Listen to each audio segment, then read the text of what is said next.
Okay, so we're really testing the Wi-Fi here at the house, um, but I didn't want to be late, and it's already like 6 o'clock something.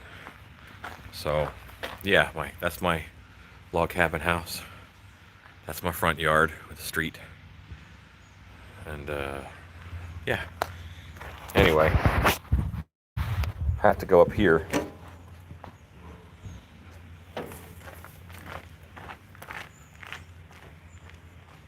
Be right back.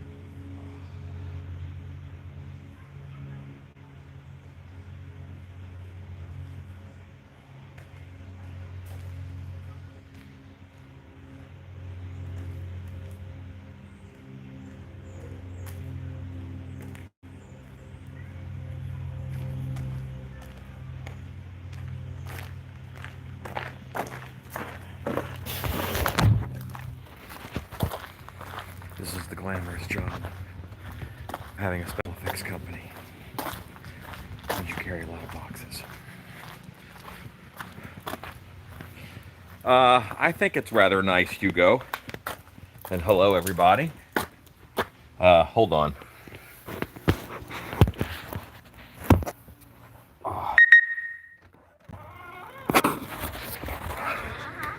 That was harder to do one-handed than I thought. That box wasn't heavy. This one is. It's tall, too.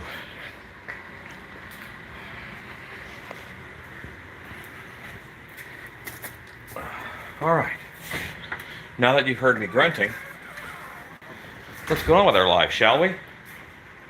Hi, everybody. We're on early, just a bit, because I have some stuff to do before we get to tonight's sculpt. I'm getting everything set up now.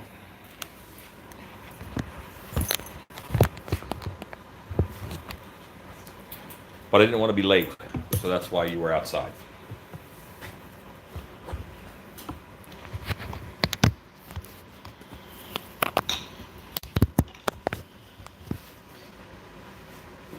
Okay.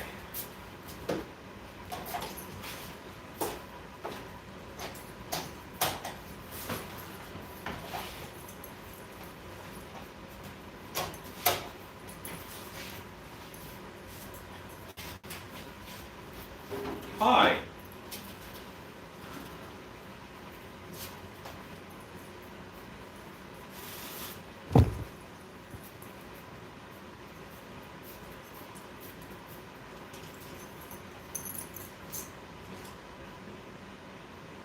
So I was able to do what I guess is called the premiere, and I was able to go back to that video and actually make it go live. That's kind of cool.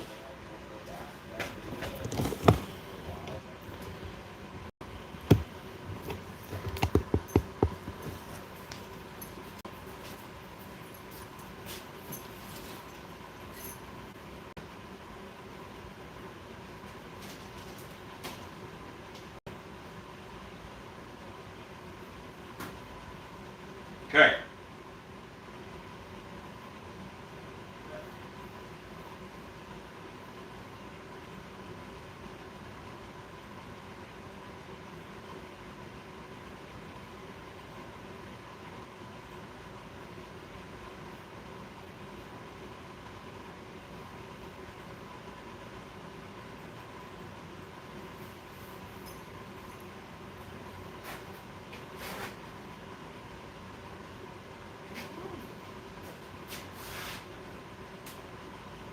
Hugo said our yard looked like paradise.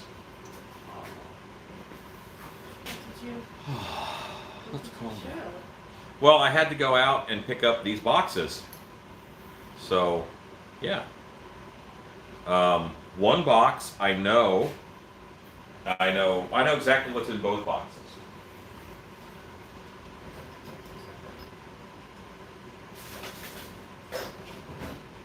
Because of my wife, my friends, and my life, I consider myself a rich man. But I'm not so rich that boxes show up and I don't know what's in them. Or I don't drink enough and surf eBay. That happens to some folks too.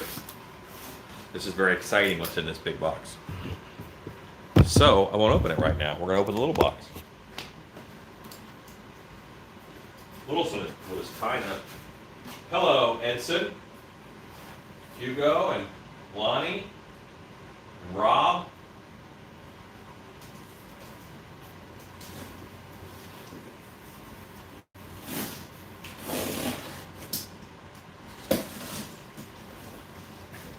Wife, do you want these green air packing? I do. Okay.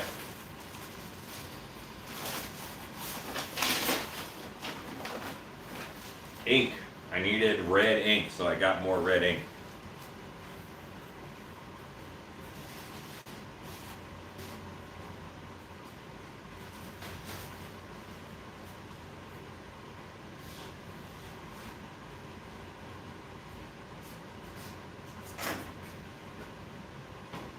Spot. Spot.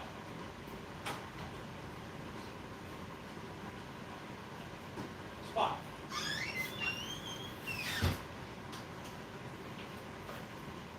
Oh.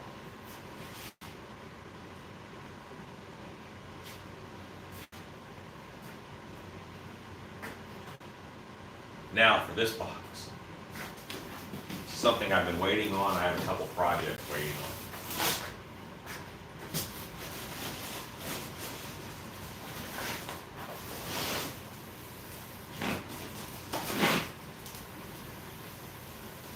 It's actually very good. What? What did you get? Oh my goodness. Wife, can you pull on this? Yeah. Leave her away. Oh my goodness. You can hold that still. I'll run to the box. Go. Go, go, go, go, go. Oh my god. Okay. So this This is crazy. is a roll of green fabric. But it's fur fabric. Oh my gosh. Because I'm going to make A green bear. a stilt beast pimp coat. What? I'm kidding. No, this is for Grinch hoods. This is for Grinch hoods to blend in with the hair suits better. So they'll get a fur hood, and then they'll get the hair around it. But I thought a stilt beast pimp coat wouldn't be bad either. But anyway, yeah, this stuff is wonderful.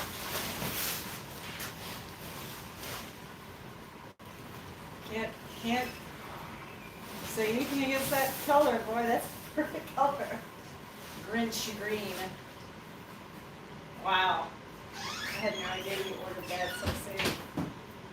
A pimp coat has to have leopard spots. I can airbrush leopard spots. So, oh my God, the 70s are haunting me. I swear I had that in my camper. Hey, if you remember the 70s, you didn't do it right. Still beast pimp hat. 3 fingers times the 3-eyed goat. No, fingers times the 3-eyed goat. Oh my goodness. So I'm going to work on this table. Oh my gosh, that's fun. So I don't know if any of you guys noticed, but you didn't get one YouTube Wednesday this week. You have 2 right now, and you're going to get another one. So there's going to be 3 YouTube Wednesdays videos. You don't believe it. Waiting for Christmas, do you? No, I don't wait for Christmas. I'll open my presents now. It is Sculpt Day today. Today is Sculpting Day. Today we are going to make new stuff. No hell. It's Sculpt Day. And that's my list. Oh my goodness. Hey, wife, Yes. I need you to designate for me 3 viewers. We're going to pick a number between 1 and 12. Pick 3 viewers. You're going to pick 3 people who are watching. Like, you know how I appoint people? Yes. Hey, you're doing this. You're going to pick 3, and all they do is pick a number.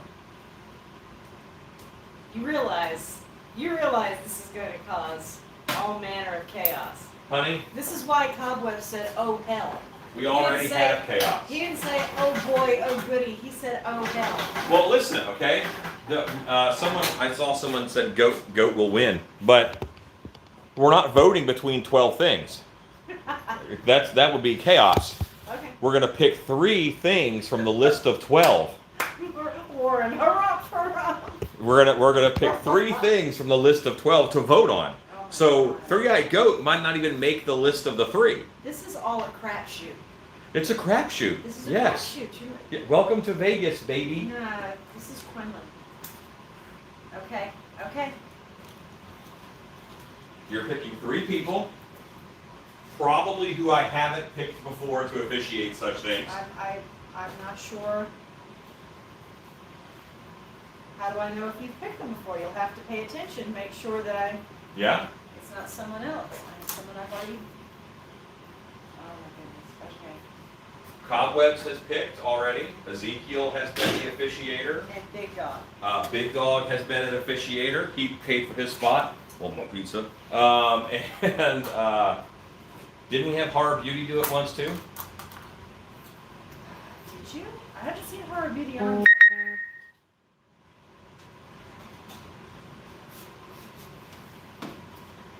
Okay. All right. Someone is saying, pay attention, Alan. I don't know what for. What should I pay attention to? There's 4 out of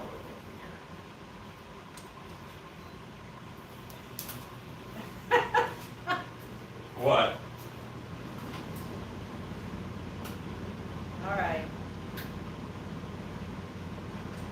All right, Connie, we're about to get ready to decide what's going to be made. So, Yeah, like right now I'm prepping this table for a new sculpture.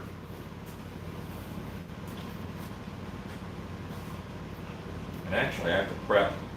I have my airbrushes all taken apart because I did some airbrush vidges. Okay, I am about to post the 3 people I'm picking. Okay. And You want to tell me first, or you? no, you're not involved. I'm not involved. Got it. Here we go. There's our 3 people. See who runs this show. Okay, Michelle, Rob, and Third Degree. You guys, I want each of you to pick a number between 1 and 12. Pick a number between 1 and 12. Okay, Rob, I've got you. I'm waiting for Michelle, and I'm waiting for Third Degree of Terror. And they may have stepped away. Cobweb said Beastman is not a number.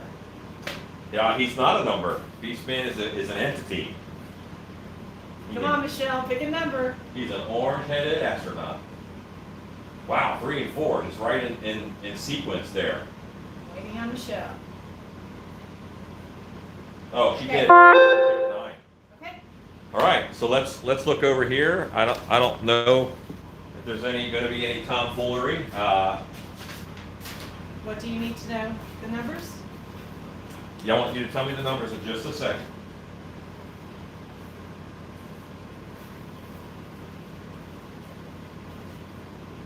Okay, I'm ready to find out the numbers. Okay, so these are the finalists they're going to vote for. Yes, yeah, we're only going to find out the 3 that we're voting for. This is a terrible lottery. So what are the 3 numbers? Number 3. Number 3 is Beastman. What? Yeah, number 3 is Beastman. Oh my goodness. Number 4. That's the creature skull that I want to do. Great. And number 9. Number 9, that's the simian ape. So it's kind of like 2 versions of Beastman. See, we're not even going to vote on. We're not even going to vote on Three-Eyed Goat right now. He'll make the next more abbreviated list of 9. I have enough projects to get us through the time that I think I'll be hanging out and doing these live feeds almost every night. Okay, so who's picking the... Rob says, win, win, win. So now, honey, you have to pick somebody to Go ahead and pick someone. Before I do, third degree, while you're doing this real quick, Stacy missed the green fur. Can you show Stacy the green fur? She's your seamstress. She deserves to see the fur. And Stacy, tell me if you don't think Eden would have a fit over this. See the fur. Dun, dun, dun, dun, dun. It's a Rollo Greeno Burrow to make El Neon Burrow. All right, so what we're going to do now. Hey. What? Warren said I could use his real name. Okay, well, you know what? You never know. He might have a stalker. I'm sure he does. He might have left some I'm sure he has a few. love-struck person I'm in sure. his past who's desperately trying to track him down. I have no doubt he has a few. So, let's see. Warren wanted a little more detail on 4. A little more detail, and get a little detail on what these Okay, are. so Tell me 4. what this is. Oh yeah. I have to now do a sales pitch Yes, for all you 3 do. of these. You Okay, can't just I have to do a direct. sales pitch for all 3 of these. Go. So I have a Pinterest board. Ooh, that's a bit much. There we go. I have a Pinterest board called Mask Influence. And I'll show you the skull that I just thought was beautiful.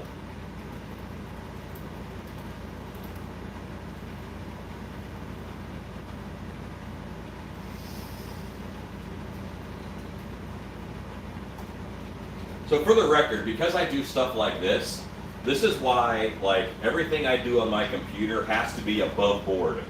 You know? Can you imagine if I had something terrible up here that I would show to the world? Okay, so I gotta find my mask influence board.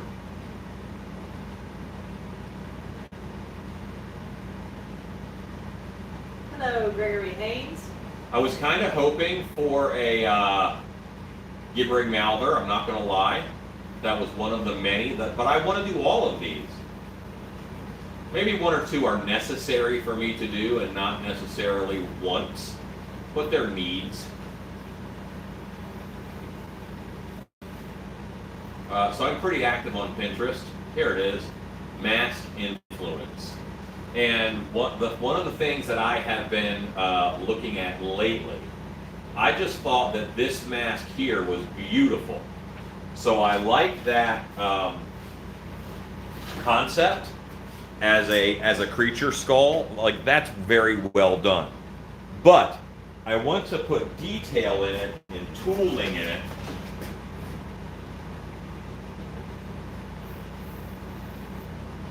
Because I want it to be just a lot more ornate. Is that number 9? That creature skull is number 3. Okay, so that's one of this is the idea that the creature. Yes, We're this not is talking about the. this is the creature skull. The creature skull, not the creature from the Black Lagoon. Right, not the creature of the Black Lagoon, just a monster skull. Okay, so that's number 3. Yes, that's number 3. It's along these lines, but I want to do like some ornate carving in it and design work.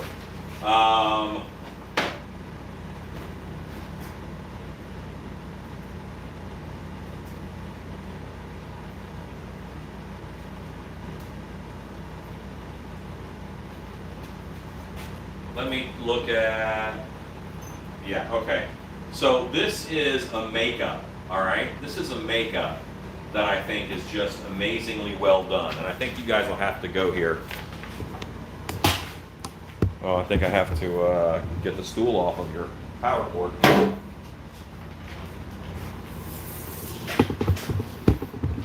This is a makeup that was called the Zombie King. And in that skull, there's just a lot of detail. Just a ton of detail. And I don't know if you can see that, but this whole bodysuit, see how it has all these ornate carvings and stuff in it? Just raised detail. I think that's beautiful. And I would like to try my hand at that. Here's probably a better picture of it.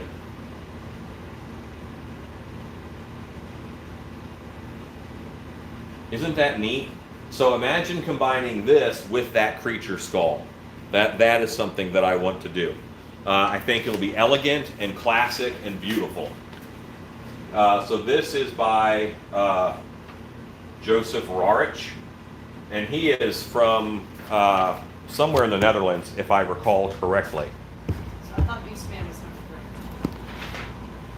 3. Oh, 3 is Beastman, but you asked me about Creature Skull, didn't you? That's about number 4. Number 4 is Creature Skull. That's what I'm telling you about. Okay, so that's... Yes. That Creature Skull is what I just talked about. Okay? You guys need a little, just a little. And then, does anyone not know Beastman? I mean, I can pull up some pictures of... There. All right, so here comes Beastman.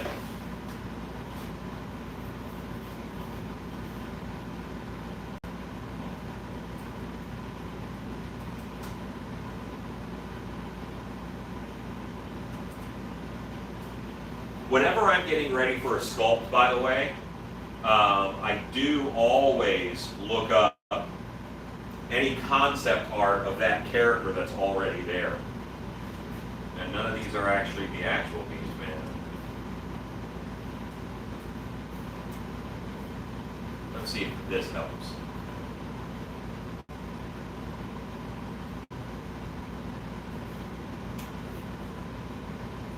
Okay, so this is better.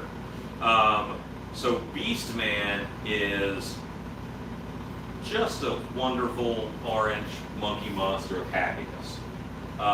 He is really nice. He's kind of like an ape-type creature, but he is Skeletor's right-hand man. He is the #1 henchman of Skeletor from the Master of the Universe toy line. And I would do a heavily influenced sculpture on him that I would take from a lot of different pieces of concept art. I would not 100% straight up steal exactly what the toy looks like, because frankly, that sculpt was like this big and not what it could have been, you know?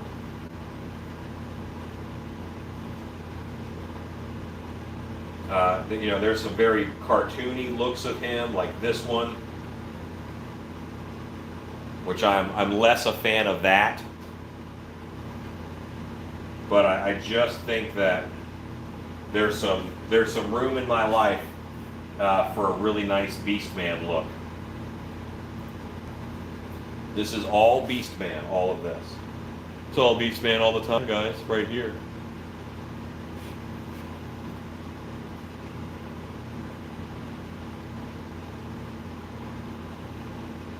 You can see he kind of has this beautiful simian type, a little bit monkeyish, a little Bigfootish, but also a little bit alien anatomy, which I really enjoy.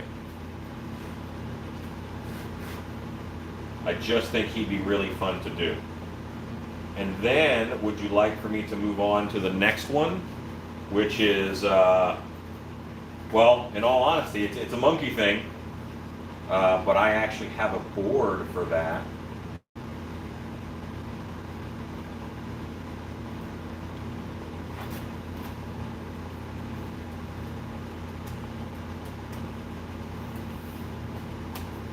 When I sculpted my gorilla, well, that's not what I wanted.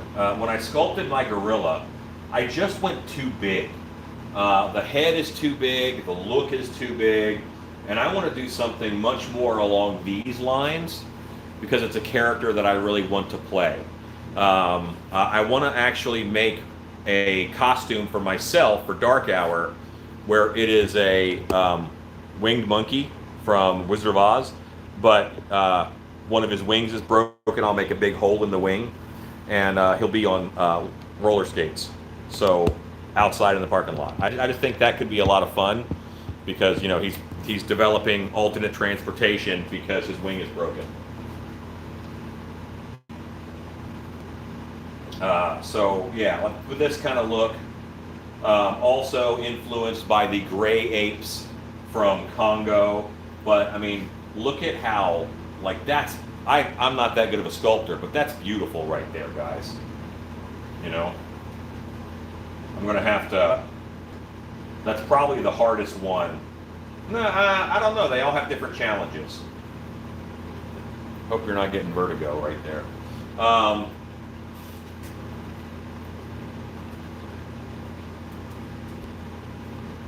I just went too big. I went too big on my last.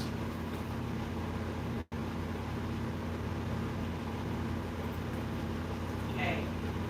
Some comments. You ready? Yeah. It says, Gila monster skulls are crazy looking.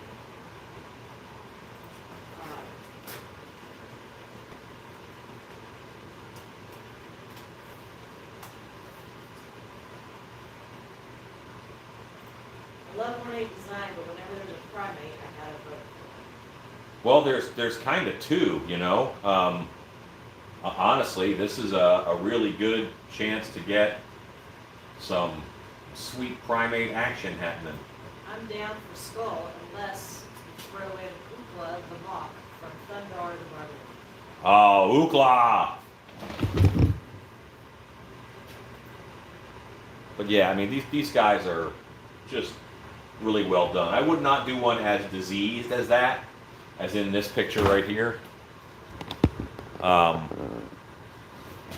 these all characters that you made?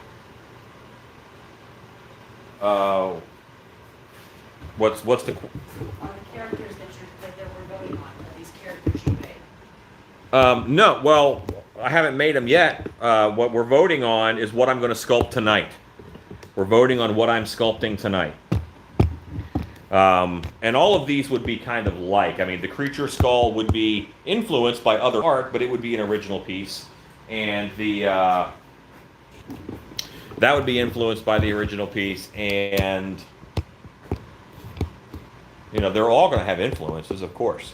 Do you get away with using licensed characters at your haunt? Boy, get away with. We don't use any licensed characters in advertising, and we don't do any pictures of any licensed characters to promote at all. So no one comes to our haunted house to see a licensed character. Do we do winks and nods to licensed characters because it's fun? Yeah, we do some. Like one year at our Christmas show, we had we dressed up one of our big giant pull puppets as the Bumble. And an actor dressed as Yukon Cornelius, you know, was pulling his chain out. And that's just cool for people to see in person. Did I have the rights to the Rudolph the Red-Nosed Reindeer? No, I did not. Was it really cool? Yes. Did anyone come there to see that because we advertised it? No. So do we get away with using licensed characters? Yes, I guess we do. Do I do it to an extent where we're known for that? No. Most of what we do at Dark Hour is original. Speaking of costume design, have you had success in attaching latex to silicone? I have a gas mask that I've tried to access. Trying to add stuff to it. Yeah, you're going to have to do it mechanically. You'll have to poke holes and attach, and then if you need it to be sealed, seal it with like an aquarium sealant. Because no, nothing sticks well to silicone aside from silicone.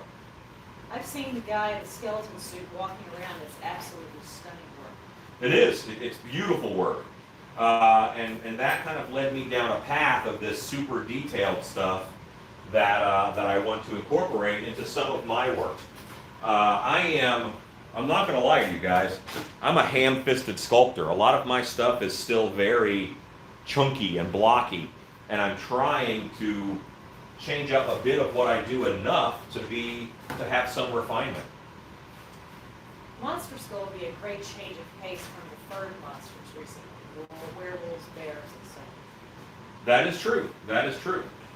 What do you think about doing a collaboration with other artists one day? It depends on what kind of collaboration, but I'm certainly not opposed to it. I'm not a person at all who says, you know, hey, you know, I only work alone. No. A haunt I worked at had a clown that was influenced by Pennywise, and the kids all knew. Of course. Yeah. I think almost every haunt in the country had a clown that was influenced by Pennywise. You'd have a hard time finding a haunted house clown that wasn't in some way influenced by Pennywise. Talk about number one influential clown, absolutely.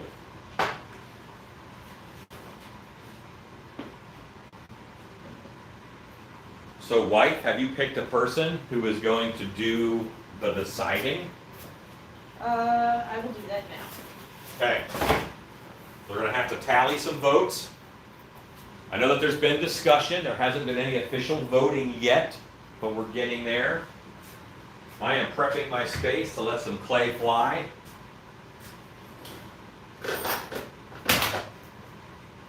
Apparently some paint.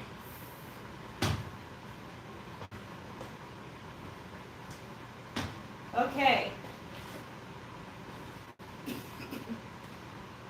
Lion Cook, 4, Jamie Thaxton, are you game to be our vote tally man? Jamie Thaxton. Jamie Thaxton, are you game? I need a go, no go from Jamie Thaxton. Oh wait, you're not just assigning it? No. I would just say you're doing it. You're not doing this. It's you. This is your job, No, man. you gave this to me. Okay, all right. So you're playing the nice part. I Jamie see how it is. Thaxton, are you game? Are you a go, no go? As soon as I get an answer from Jamie, we will start voting. And your votes are, of course, for a ornate creature skull with neatly sharp teeth, or a simian ape creature, which will eventually be a winged monkey from Wizard of Oz. Going a little more by the book version, of course, which I think that has slipped into public domain, hasn't it? Thinks it did. Alexa, is Wizard of Oz public domain? This might answer your question. Okay. The Wizard of Oz's public domain date will be January 1st, 2035. Oh, Did not that yet. answer your question? It did. Okay, Jamie is a no-go. Jamie, he's tapped out, huh? Thanks for your feedback. No going next steps. Okay, Jamie is a no-go. Connie Pierce, are you a go, no-go? Connie, are you willing to tally the votes? Connie Pierce, are you a go, no-go? After Now- this, if you're not, then I'm gonna do it. I'm going to tell you what. Nobody goes back and checks your work, you know? So if you want to push a little in the favor of what you want to see, that's just how it goes. Connie Pierce, good job, Connie. Okay, voting is open. All right, so now is the time to start flooding Connie with what you want. Is it Creature Skull? Is it Beast Man from Master of the Universe? Or is it let's just call it a Winged Monkey? Winged Monkey, Beast Man, or Creature Skull? Wife, what do you want to sculpt tonight? Do you have a favorite? I'd probably go Creature Skull. You would? Yeah. But I think you're gonna have to, you've already done a gorilla. I did, but I'm not happy with the gorilla. It's okay. It's a far better Bigfoot than it is a gorilla. And it's a beautiful Yeti. You might have to take your need to conquer your simian issues, off camera. I got weeks of this. I got weeks. I think in the time that we have, someone's going to want to see it. Wife thinks no one wants to see me sculpt a monkey. No, that's not true. They've seen you sculpt. You've done a gorilla. You can still do one, just don't do it live. Okay. Maybe an afternoon or something. I don't know if I know how to work live, not live anymore. Spastic bug. Give me that monkey. Monkey, monkey, monkey.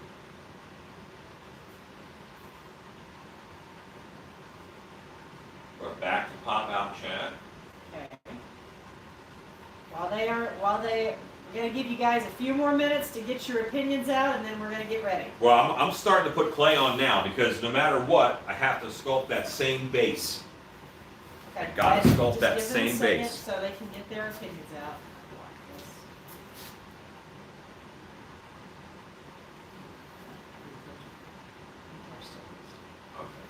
So here, and I did it on the Gmail. Okay.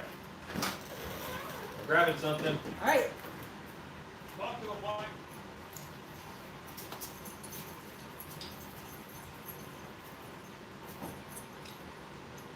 Are some of you guys voting twice? I mean, that's fine. I don't care, but just curious. This is the fact that Beastman actually made it on to the finalists is amazing because I didn't really think there was a possibility out of 12 options and the chance of picking 3. And Beastman, you guys keep clamoring for that and a hammerhead shark. Stacy, the puppies are doing well. The boys are feeling fine. They romped and played like they're not supposed to do. So they've had a little bit of the wind taken out of their sails. They're a little sleepy sometimes, but they're doing good. They're doing good. Awesome. Appetite is good. You turn that off? Yeah. Oh. I'll turn it back on. Come on. Yeah. Come on. What's that? Oh. I got clay.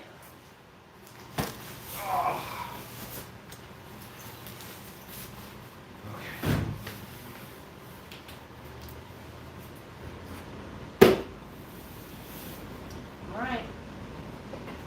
When does the Oh, stop? it is 6:40. How many people are here? 61. 61. I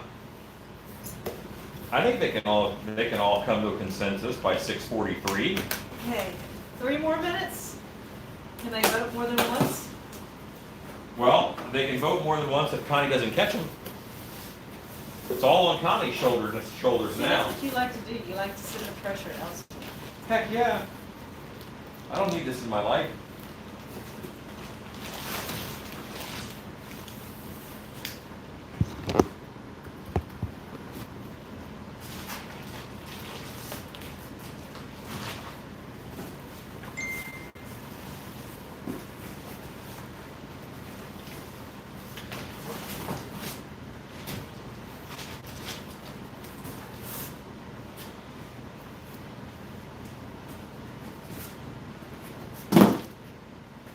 Okay.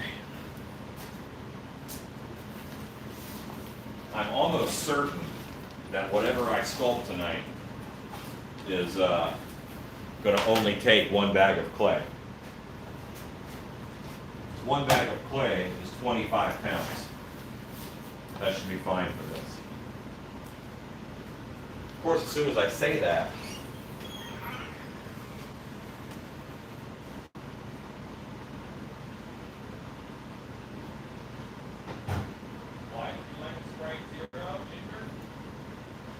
Yes, that would be lovely. Thank you. Okay, Connie, we're almost ready to wrap up. We got less than a minute left.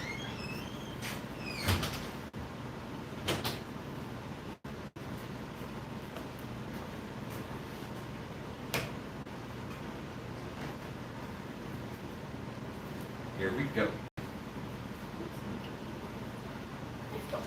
Get more of these. They're tasty.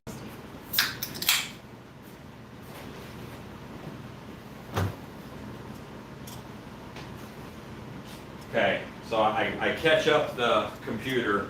The first thing that pops up is Shrimp Man. You're lucky I don't take myself seriously.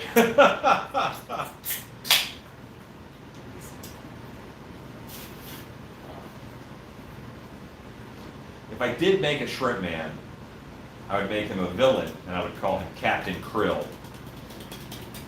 I think that sounds like a good villain name. Captain Krill, do do do do do. Creature skull by a landslide, says By a Connie Pierce. landslide. Thank you, Connie. That's okay. Thank you, Connie, so much. In the Masters of the Universe, Beastman never really won a victory, but he always lived to fight another day. Connie, you're a trooper.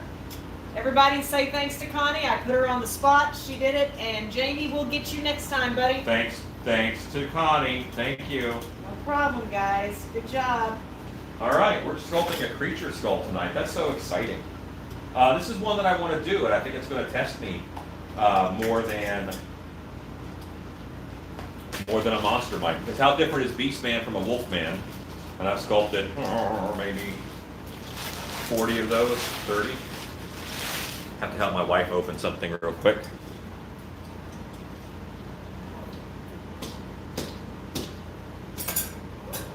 Thank you.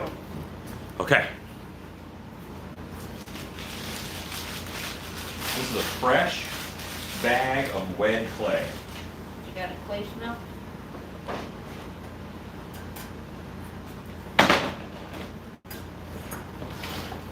So just the way it worked out, I posted the most boring YouTube Wednesday video first this go around, which is just a. But I looked for like a video like that on YouTube, and I couldn't find one. That was just a clean breakdown. Watch it get assembled and disassembled, so you can see where all the parts go and reference it for later. So. That's what I wanted.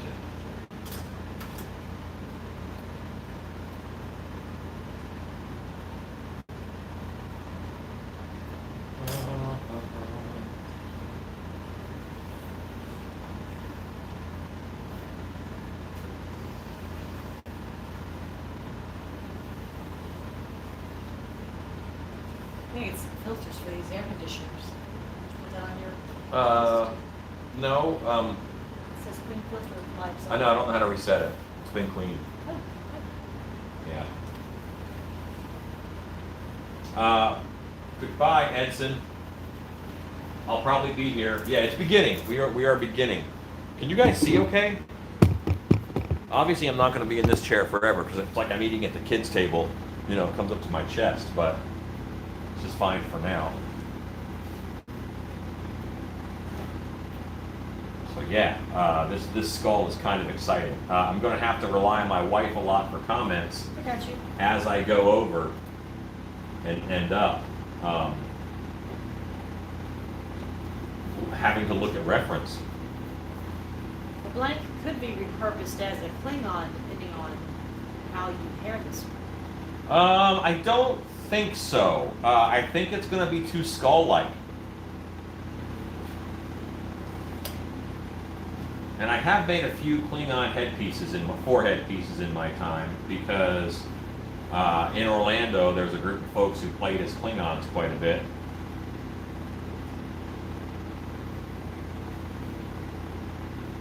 And those are ridiculously easy because Big dog. it's about a 20-minute sculpt. Say hello, big dog. Hello, big dog.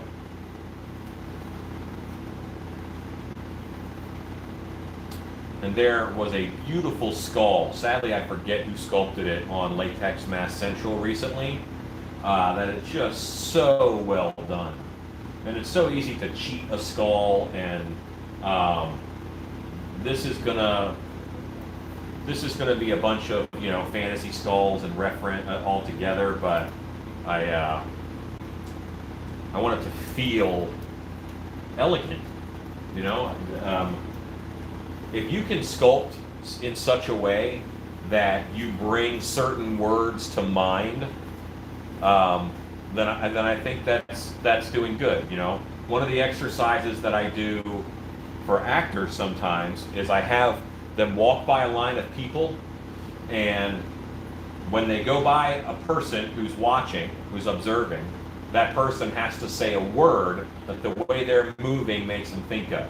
Like they might say sneaky, they might say thief, based upon how that person is moving. But I have the actor who does the moving give me a target word first.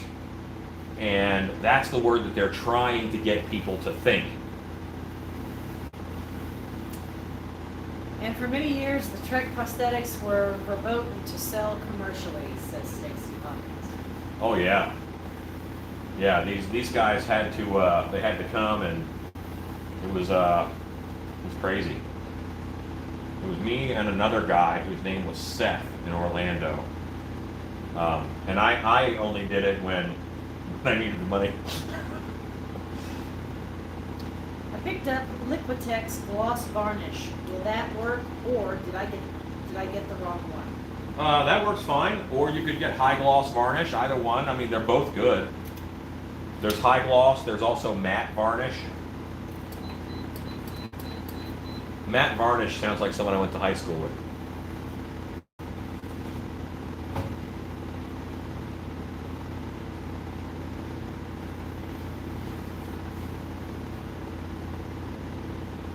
High gloss is better? High gloss is just glossier. It's not better, it's glossier. It depends on what you want.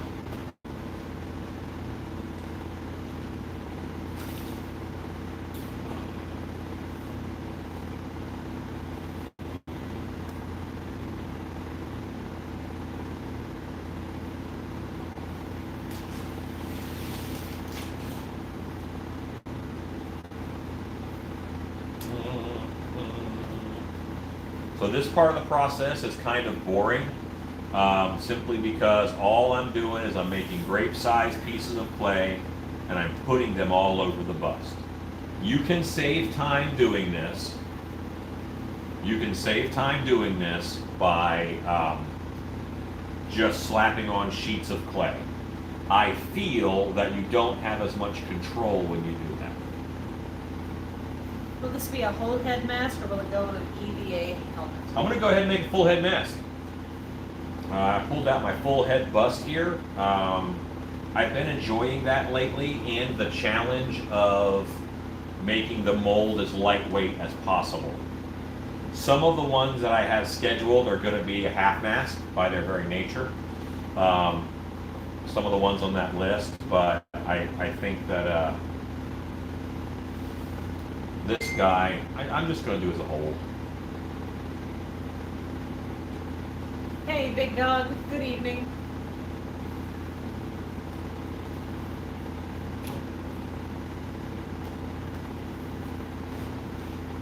Yes, it actually is my wife right now. This is actual the wife.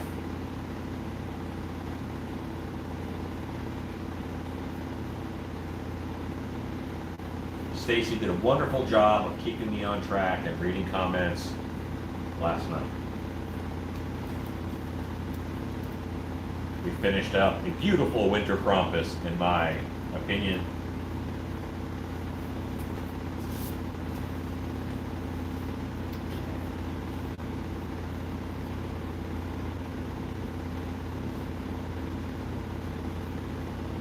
Any questions, Lynn? Stunt sticks. What are we making today? I can't tell by the voice. Well, it has been decided that we are making an ornate creature skull that kind of has some carvings and things on it. I think it's just going to be a nice, elegant skull design.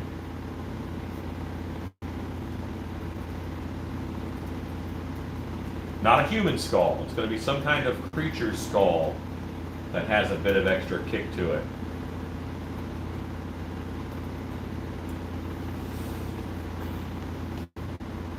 What brand of inks do you use for your washes? Normally now I use Pinata alcohol inks. I use Pinata by Jacquard. And on the latest YouTube Wednesday video, which is painting a mask with only an airbrush, with one airbrush, I have a link on that video to get them. You can find them on Amazon. I think the link that I put up there now is for Dick Lick Art Supplies.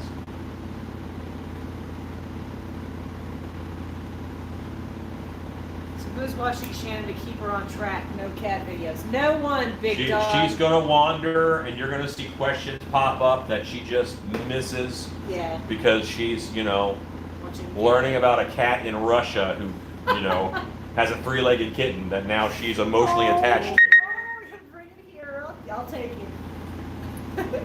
Do you ever make silicone masks?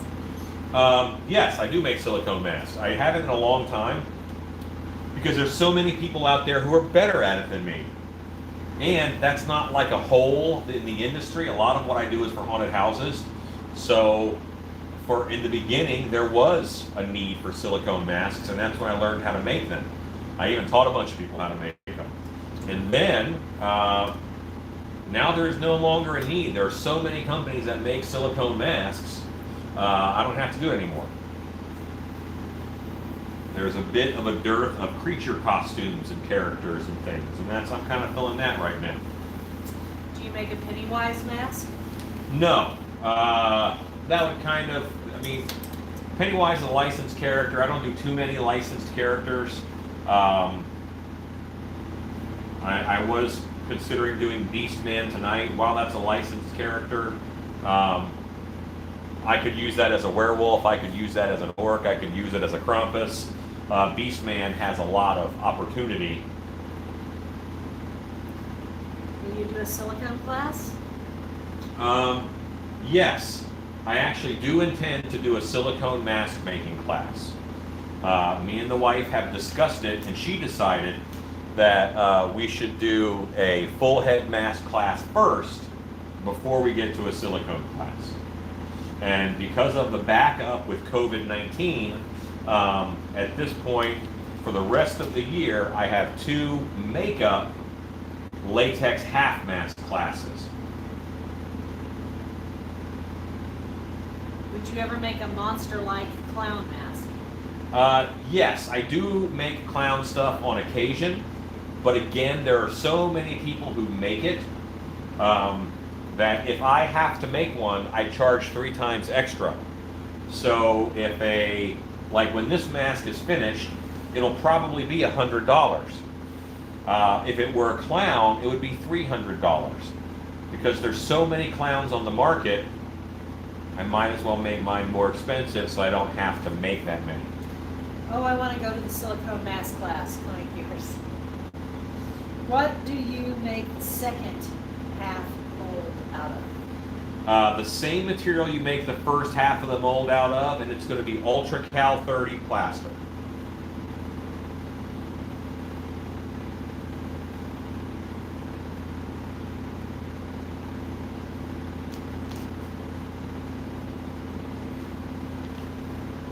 Thanks, Rob. Yes, we do. I do have a clown mask blank on the website, and blanks are unfinished masks where we did the latex part, and if you want to paint it any way you want, you certainly can. Sometimes I think the clown mask blank sells well because it's labeled clown mask blank, and that is what I sculpted it for originally, but what's interesting is that you can make so many things out of it. I have had that same sculpture be a Krampus. It's a really good Krampus, in my opinion, of course. Is this one getting an LED? No, I won't do LEDs on this one. So a blank is essentially an unpainted mask. Yes. Well, it's untrimmed. It's a blank mask. It's a blank canvas for you to make a mask out of. Yes. All the hard work is done. Yeah, the sculpting is done, the molding is done. You get to do the fun stuff, as I say. Just stop right there and call him Pooh Man. 1980. There is a point in every sculpture where I kind of say, I'm finished, it's a clay golem. Because it's a clay golem. And I'm just about to a point where I'm going to smooth this a little bit. But you know what, I'm going to put on a little bit of features before I do that. I saw Shot Monkey Rob in the airbrush video. Yeah, he was here for a little while yesterday. He was here during the day, helping me with some things. Our restrictions are lightening up a little bit, but dark hours not back to work. So if we're able to do, a few things in the shop. What's your favorite movie mask? Myers, Scream? No.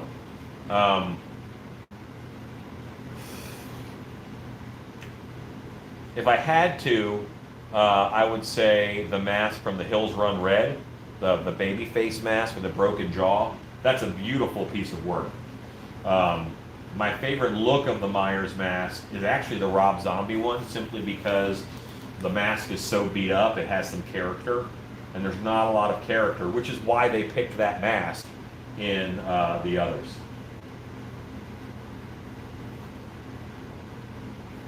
I'm watching all your videos, but I'm certainly going to embarrass myself in Monster Camp. You know what? I don't think that's true at all. I don't think anybody has left here with something that they're not proud of or I'm not proud of.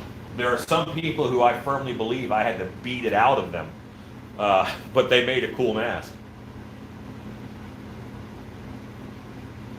I know eventually I'll get a class full of people and they're like, we all want to sculpt clowns. Okay. I'm going to grab a ray tool.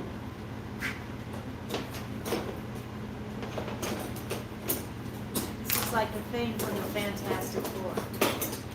A little bit. I can see why you said that. Have you done a video on making a head bust?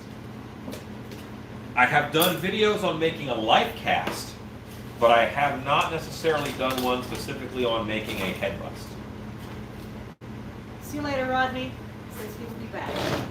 Looks like the alien from Enemy Mine. Wow, okay. The Hills Run Red is a good mask. Yeah, I mean, it's a good mask. It's I scary. feel like I don't have the vision to start a sculpt. Well, you don't have to have vision. You need to have visual reference. I'm going to start visual reference here in a moment. And you're about to, it's an important part of the sculpting process. It's just getting your pictures together. Alan will not let you leave Monster Camp with a bad mask. Who was that? Lockhart. No. My Harbor Freight doesn't have the airbrush, so I will ask them what the heck. I need another airbrush. Yeah, what the heck? That's a big dollar. Harbor Freight's having some problems right now because a lot of their stuff comes from China. And before COVID hit us, it hit China. And it seems like it hit China harder than it hit us, in all honesty. So they were out of work longer than we have been so far. So just a lot of the products that normally come in from China didn't. What are you sculpting? This is going to be a very ornate monster creature skull. It will not be a human skull, it'll be a creature skull of some kind. Did you get that, Jamie? Says, what are you working on that I missed what one? It is the ornate creature skull. The even 13. The Golgathon from Dogma is all I can think of right now. Keep sculpting. It's a poop monster called Gotham. It's a crack golem. China is better with draconian orders than we are. Yeah, I love me some draconian orders. It said no Texan ever. It's a clay ninja. Let's see.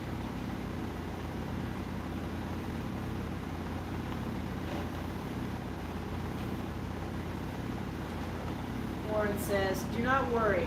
I had no sculpting experience at all before I attended Monster Camp 2. That was for Hugo. Do you ever use epoxy and fiberglass for molding your mask? I have used it for molding silicone masks. Latex masks do much better with stone molds. It is more work to get a latex mask out of a fiberglass or plastic mold. We need to make a video on making a head bust. Maybe you could cast the wife's head. Tony, he's done it before. I actually have a head cast that I have to do coming up here because I want to offer a female head form for Monster Camp. So I've asked an actress that I work with at Dark Hour, and at some point she's going to come out here and we'll do a head cast of her.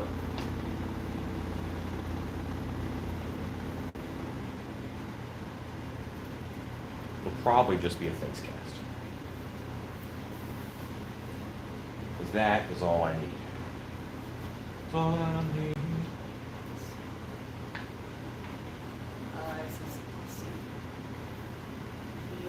Greg Austin asked about the epoxy and fiberglass. He says, I appreciate the info. You just saved me some money.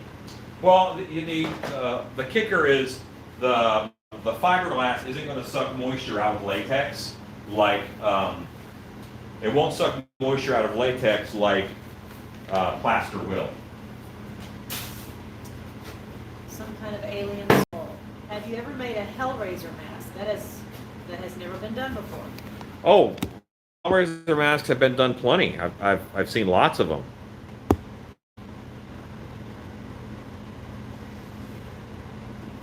I think Trick or Treat had the license for it at one point in time.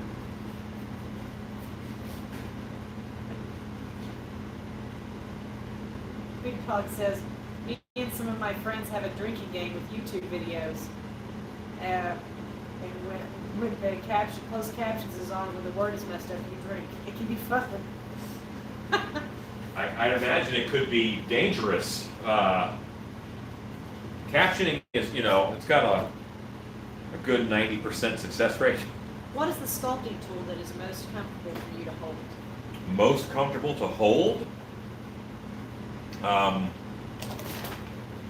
kind of have 8 hands, so I have some big loop tools that have good handle on them, and these larger silicone tipped tools, they're real comfy. It's like holding a Sharpie.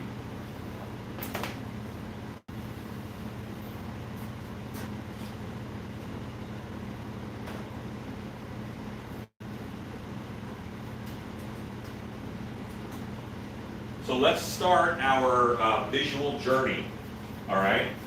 What I just put in was I put in creature skull, okay? That's my search term that I put in, creature skull. And let's see where we start from there, because we're building our references for this. Alexa, countdown, 10 minutes. David 10 Levinson. minutes, starting now. David Levinson who said a minute ago they didn't feel like they had a vision to start Sculpt. So this is very good. Yeah, so you said you don't have a vision per se. This is me forming the vision. Our brain is actually bad at holding on to details. So one of the things that I do is I get pictures that are somewhat in the realm of what I like, and I'm going to save this image, and I'm going to save it to a new. Let's go to my desktop, new folder.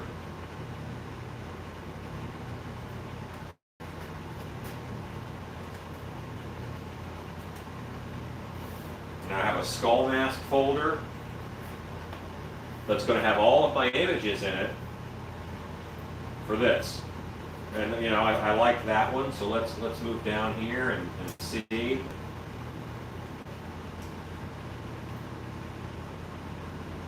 Too much of the same. Also, I'm going to be careful that I don't steal too many pictures from the same artist, because at that point I might be copying their style, and I don't want to do that. This is beautiful. I love the architecture in this skull, so I'm going to go ahead and save this. See, if I draw too heavy from one source, I'm closer to stealing an image. But I'm going to take these structures here from this one. That's my plan.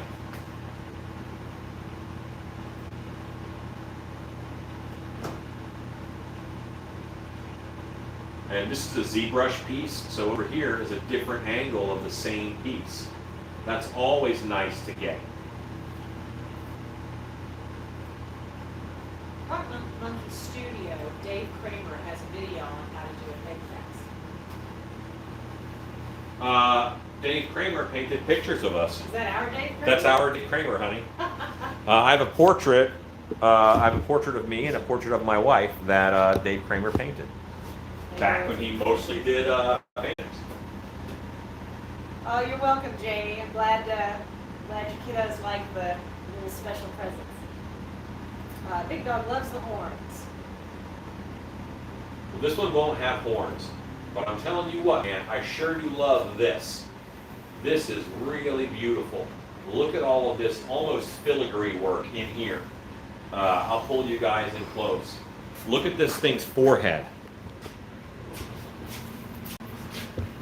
That is, look at the glare. All you get is glare. Look at my forehead. See that intricate work on that? Oh, that's so lovely. Isn't he lovely? Isn't he beautiful? Okay.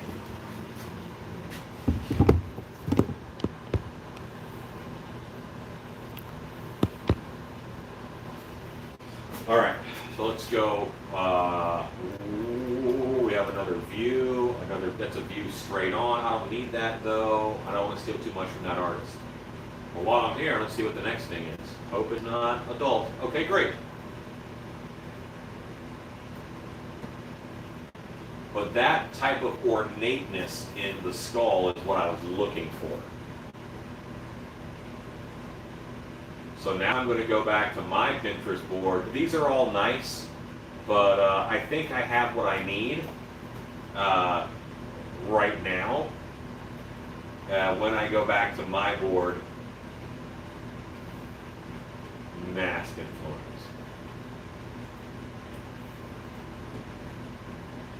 This goes by my oldest board was a mask influence board on my Pinterest.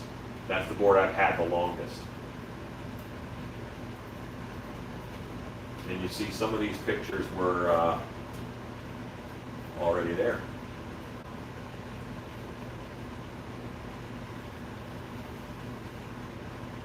This one. Just found a hazmat suit in my garage. I don't remember doing that. Sweet. Gary Levinson, who was asking about vision, says, where do you find these images? I'm on Pinterest. Like you're seeing where I'm finding them. Pinterest. There are so many things on Pinterest. I bet I have 100 boards on Pinterest of different collections of images. Now, I don't sculpt from Pinterest because they give you a lot of extra information. I always pull it up to my computer to sculpt from it. You know what? I did not search underneath at these similar images, which I should have, because some of these are great. You should try an open source app called PureF. If it allows you to have them all open, you just zoom in and out. P-U-R-R-E-F. Okay, I'll check that out. Your soccer mom comment is getting sometimes. Well, that's what it started for. It started for soccer moms, and they would, have a board called just mom things or just girl things. And, it was all 80 different types of geese with blue ribbons around their neck and that kind of stuff. But it's really, oh wait, it's for saving images? And, now it's, people like it. Just got on, what sculpt was the winner? It is an ornate creature skull, And I'm just looking at some influences here.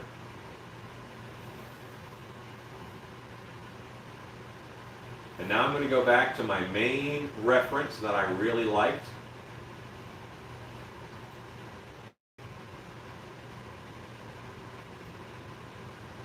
Which was this one. Love that. And this is someone's mask, but I'm using it for a reference. My work is not going to look exactly like this. I did not buy it. I'm not going to mold it and do a clay pour of it and start from there. That's not doing enough work. I think a really good example, this is me to you. Yeah. A really good example of how these boards work is the homework that you give the Monster Camp students before they get here so they can compare. Yes. Picking eyes they like, ears they like, I like this cheek, I like these teeth. Right. And they gather images so that Gary and other people who are watching and are not sure how to start realize you're not going to recreate that mask, you're taking a part of the mask that you like. And let's just see if it's out there. I'm looking for a filigree skull. Yep, I have some good, and so that's what I was looking for. I typed filigree skull in the search bar, and all this great stuff popped up. So now I'm looking at the filigree, and I'm seeing if there's anything that I like, because I was hoping that there would be. But I don't think I'm going to get anything out of here that I don't already have in my reference material. It's important for people to understand that that's not, you're not looking for something to recreate. Correct. You are taking a piece of it. I'm taking pieces. I'm looking at cheekbones. I'm looking at, all kinds of different parts. And they're going to influence what I do. I'm not even going to recreate them exactly, but they're going to influence me. I just followed your Pinterest because of this. I just molded and inbred an now cleaning up the mold. It's my 5th mask in a row now. Your channel is the cure for the coronavirus for sure. Oh, that's so awesome to hear. Thank you. I'm glad. You got to send me pictures of your work. Hello, Stacy. So that would look great with some of the details on top of the skull. Celtic skull might be a good search. Yeah, I don't want Celtic knotwork. I don't want that. What about when you can't find exactly what you want? Then you have to make what you want. I mean, I'm not finding exactly what I want. If I found exactly what I want, that would mean that someone else already made it or thought of it, and then I have to move on. So I don't want to find exactly what I want. I want to find enough components to build what I want. When I want to build a table for the shop, I go to Home Depot. They're not going to sell me the table that I want, but I can buy all the pieces I need to make that table at Home Depot.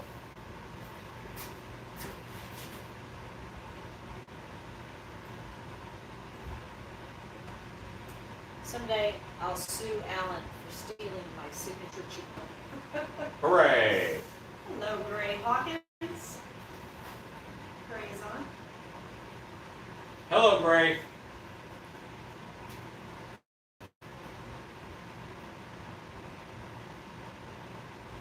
This is all of you watching me try to remember how to do a slideshow. Manage? Yes. Alexa, stop. That was the time limit I put on my image search, and I finished just as the timer went off. All right. Wonderful. Now I can, all those images are scrolling through as I work. Now you are too zoomed in. What about a Yoda mask, like a realistic one? No. I mean, someone's already made that. That's not fun for me. Wow, I got 2 airbrush videos in one day. Very cool. You might have a third one here probably tomorrow because I'm working on the 3rd video in that series, but I had to stop to go live.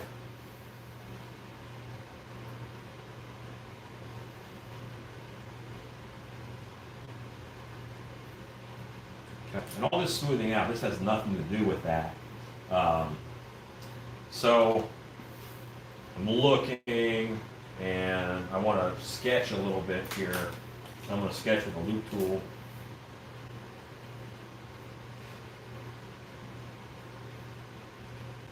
I like how it does this. That's nice. Have you ever bought a mask from a site called Immortal Masks? Are they any good? They're amazing. They're awesome. They're silicone masks. They're beautiful work.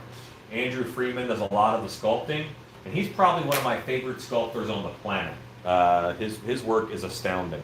You guys are seeing a lot of the back of my head. I'm not very nice to you. I don't know why you keep hanging out with me. Wasn't talking to you, wife. You're legally obligated. Now, what makes it unskull-like for sure is this nose. So I'm going to go all the way down until I hit the plaster of that nose. Excellent choices. Those are great images. I'm happy with them. You guys want to see the slideshow for a bit? Could you make a series on painting masks? I have a lot of videos on painting masks already. I did a video on painting a mask today. If you go to my YouTube channel and look up my latex mask playlist, it has so many of them on there.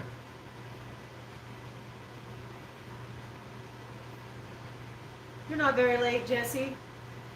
We've been on about an hour. And mostly what I've done was, I've only gotten this far on the sculpture, like it's only blobbed out. I collected images. That was the past 10, 15 minutes. And the voting. And we voted, so there's been stuff going on, but not a lot. Sometimes masks are hard to speak through for haunt acting, which is my biggest problem when I buy masks. You are correct. I make masks for haunted houses, so I try to make it, if it's something that I think will speak, like I'm not worried about speaking through a Wolfman mask, But I do. Then again, I make an open jaw Wolfman mask. So what am I talking about? You're right. Let me just say you're right. It's true. I am trying to be part of the solution, though, not a part of the problem. What was number 3? I think this was one. No, Beast 3 Man. was Beastman, 4 was Creature Skull, 9 was the Simian Ape. Okay, all of these guys have a bit more of a beak kind of built out here, and that's going to help me hide the nose. And I did say Creature Skull. It looks like a duck right now. No one judge me.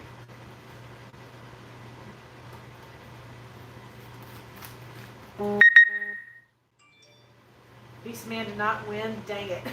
Beastman did not win. I think he was a second place.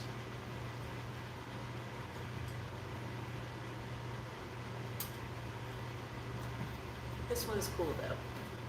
I think it will be a fun mask. I think it'll be nice.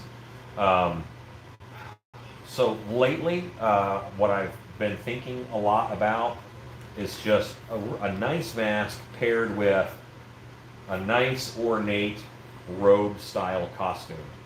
And I think this will fit the bill. If I were to make a Yoda mask, not for a haunted house, how could I make it as realistic as possible? Take your time sculpting it and don't give up on your sculpture. A lot of people think that this is the best I'll get.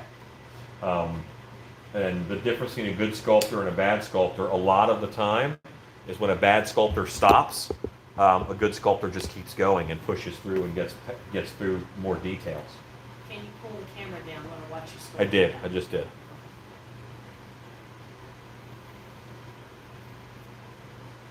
And this is, I mean, a lot of this is so alien right now, you know?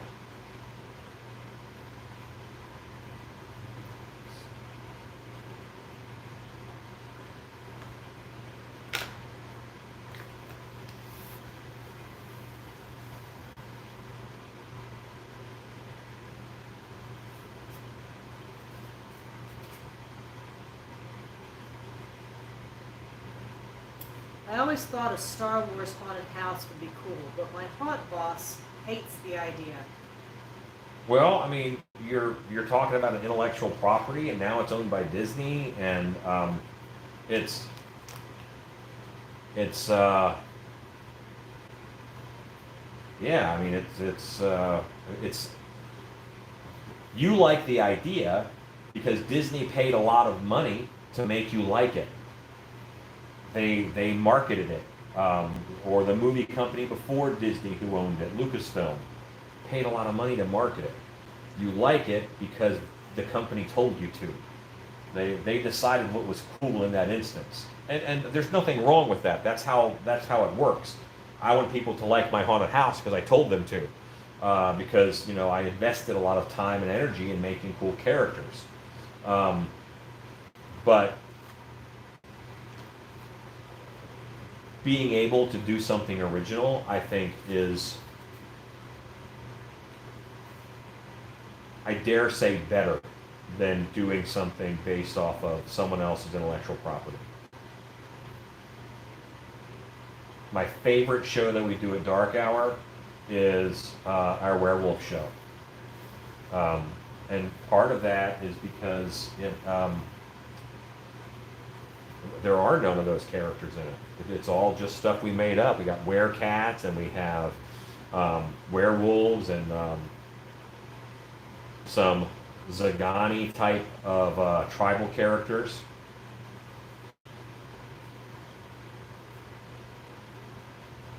Spastic Pug says, the thing that always gets me in trouble is not liking Disney. Well, they're paying enough money for you to like them.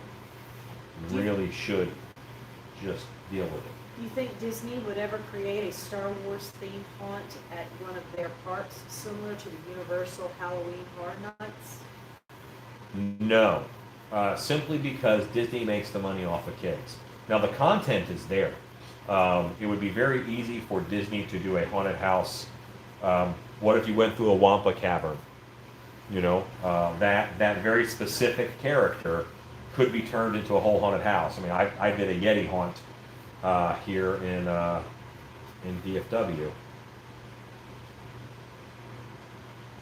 Okay, so this is crazy big, and we're going to pare that down quite a bit. It looks ridiculous right now. I'm going to pare it down. So Fondon just said that it did not get a notification. You did a premiere this time. Did that change notifications?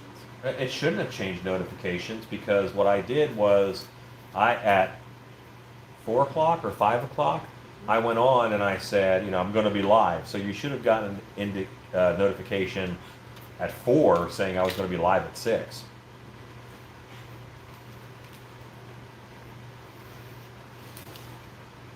Okay, I like what's happening over here.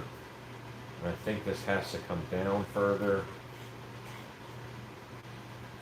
And what I'm going to do as I work, now I'm going to spend less time on references for this sculpture because I'm live. You guys did not come here to watch me play on my computer and chase down reference images. But what I normally do is I will have a set of reference images that I start with, and they just get me to this point. And then I go in for secondary reference images that have some details that I want to emulate, and I'll go there. So I'm putting the details from one set of images on the bones of another set of images.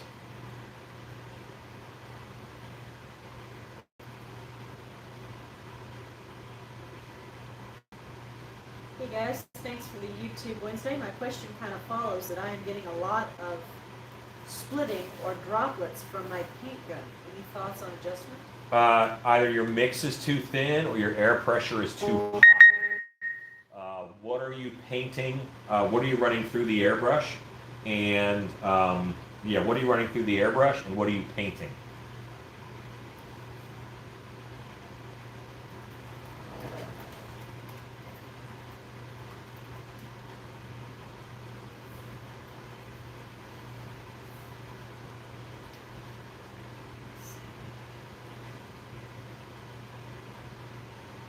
Is this a merman? No, this will be a skull. Right now, this is a pleasant blob of clay. And I'm hoping that I can make him unpleasant with some effort. Seems like the Star Wars font would be fairly profitable. It's possible, yeah. But you have to look at the most profitable haunted house in the world isn't going to make the same profit per square foot as a profitable roller coaster, or you know, something else that Disney might do. So Disney has to weigh all of those things before they make decisions. So there's some people who did not get a notification, and some people did. I'll have to check that premiere. I also did get a notification. You did not? I'll have to check that out. See if there's something that needs to be selected in a setting to tell people who are subscribers. Interesting. We'll see what we can do, guys. If this was the first time we did the premiere option. Yeah, I haven't really done a premiere. I thought it would help people. Yeah. We'll see what we can find out. Interesting. I also did not get a notification. That's because I had you blocked. Okay. Well, there you go.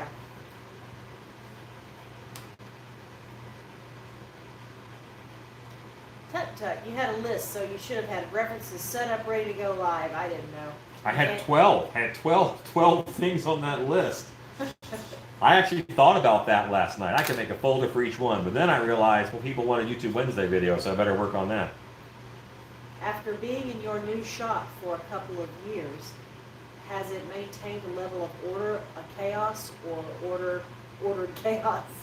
I would say ordered chaos. I mean, because I still have to switch the whole shop around to change operations. You know, when we're in hardcore sewing mode, there's 2 extra tables out here, and then, you know, a bigger table over there. It all depends on what we're doing. When we're really pouring up like crazy, there was molds all through in here, and I'm slowly getting it into order. I think, at least that's my hope. You've made a lot of progress in the second room and back porch. Yeah, back porch looked a lot better after today's efforts. After, let's see, the key factor being that people would likely be willing to pay a higher admission for a Star Wars haunt than they would for just some random roller coaster. I actually disagree. A lot of the things that we do in haunted houses, the customers don't care about. And I fully understand that my craft, it's what I do for a living, it's my passion, but a lot of times the customers just want to see a skeleton, they just want somebody to jump out at them, and it is far simpler in art than we make it a lot of the time. Would it be cool? Yes, I really think it would be cool. I don't think Disney would go for it. Because then also, you're taking a Star Wars property, which is it's a children's property. It is a children's property without doubt. And you are then making it for adults.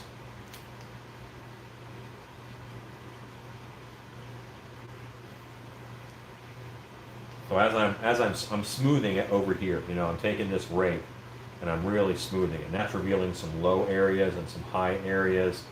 I'm taking clay from the high areas, I'm filling in the low areas. And then I'm going to start looking at my reference and seeing what can I do to make this look more like the one of those I like.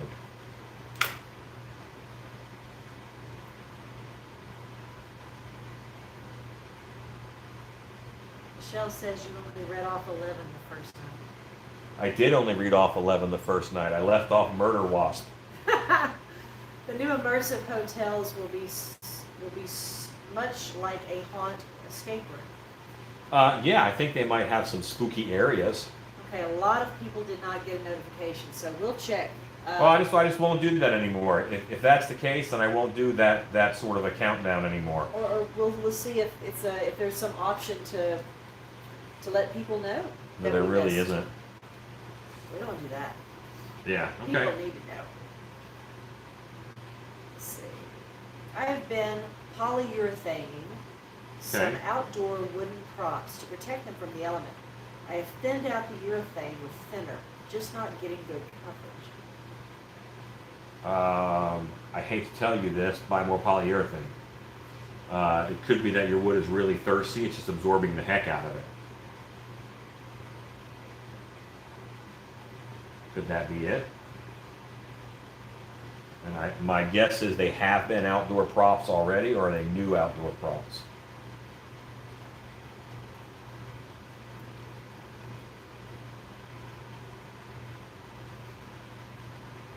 Alexa, countdown, 20 minutes.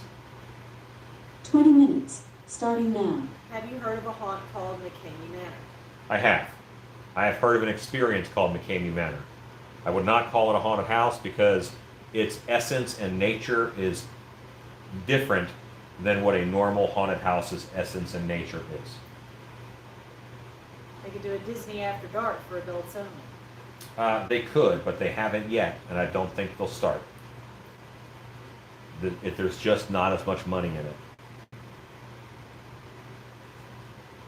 Bell icon was turned on to all notices. 2 hours ago I got one about airbrush assembly, which airbrush creature painting is all good. I'll catch up. Okay. They just didn't get a, so yeah, we just won't do that again.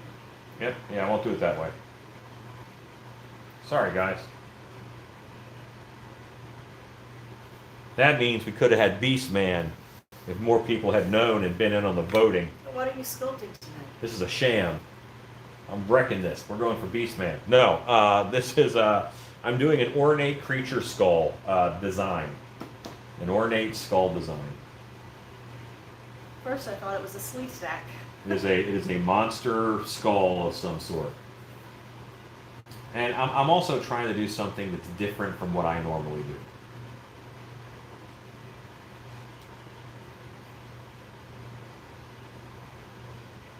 put those on really heavy. Now I'm paring down. Disney would rather a ride for customer throughout and protecting the props. That's why the Haunted Mansion isn't a walkthrough as originally designed. Correct. Did you already do rake over or not done for those characters to equal? Well, I'm trying, Jesse. I don't think I bet. Did you already- I'm raking it out right now. Like right now, I'm raking out the design. This is a twisted wire tool, but it is leaving a lot of little lines in there.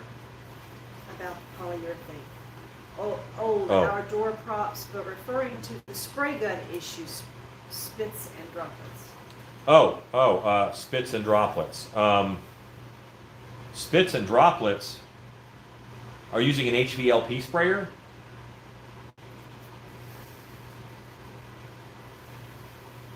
Yes, Chance, this is a new mask. Yes, Chance, I'm here. McCamey seems like a fear factor on steroids. Older, dried out wood will suck up poly like. Hold on. McCamey seems like fear factor on steroids because they're being dicks to you.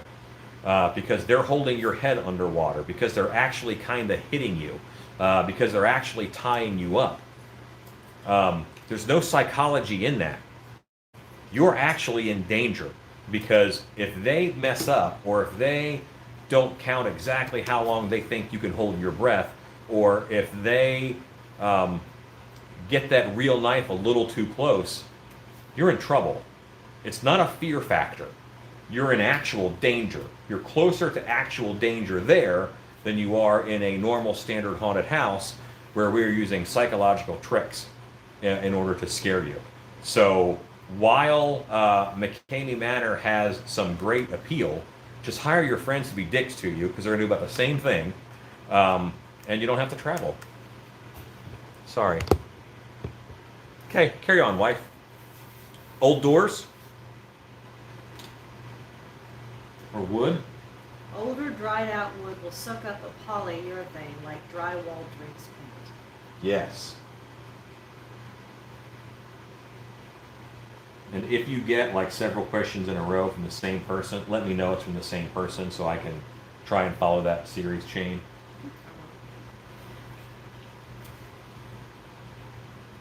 I can tell all the Star Wars is coming from one person, I think, but sometimes it's tough, and if I know it's all coming from the same person, it chains together better in my head.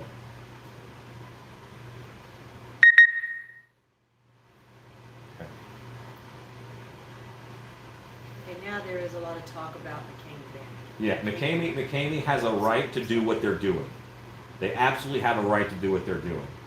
A haunted house should reflect its owner, and I think McCamey does that. Russ has even bought masks from me. Several years in a row, he bought a lot of masks from me. But I don't think what he does is a haunted house. It is a torture simulation experience.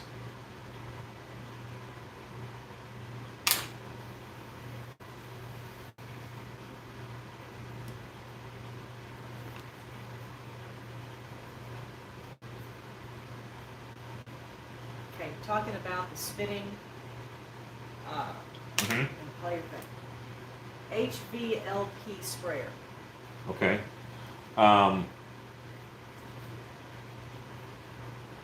you're thinning it.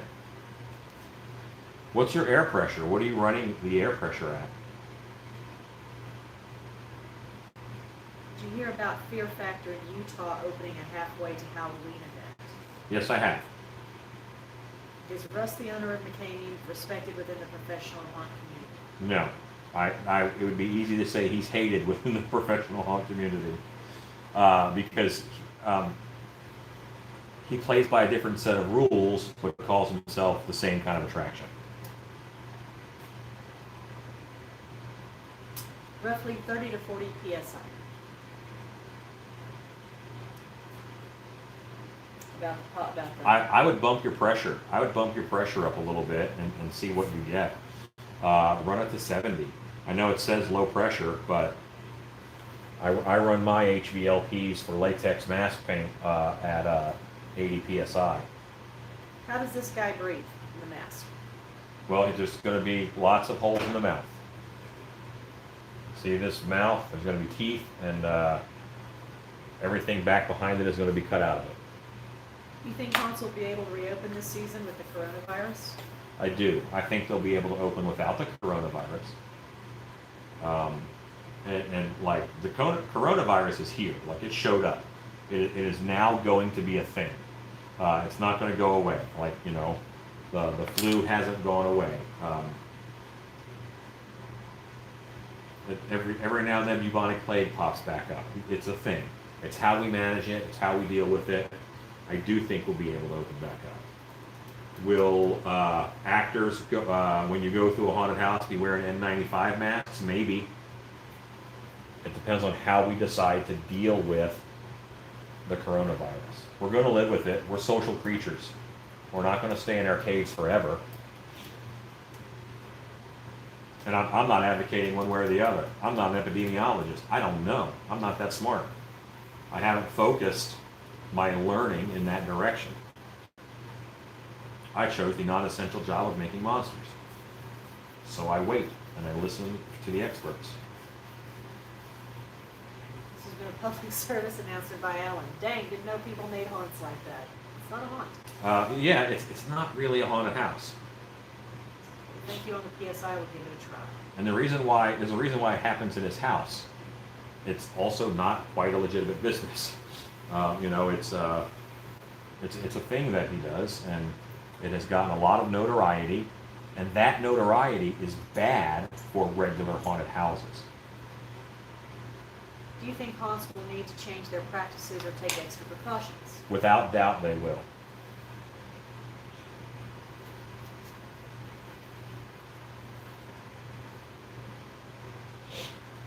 Making monsters should be an essential job.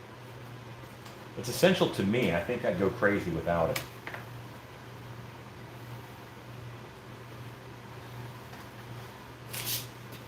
You know, I'm doing this. You know, this is how I share. Part of it's how I cope.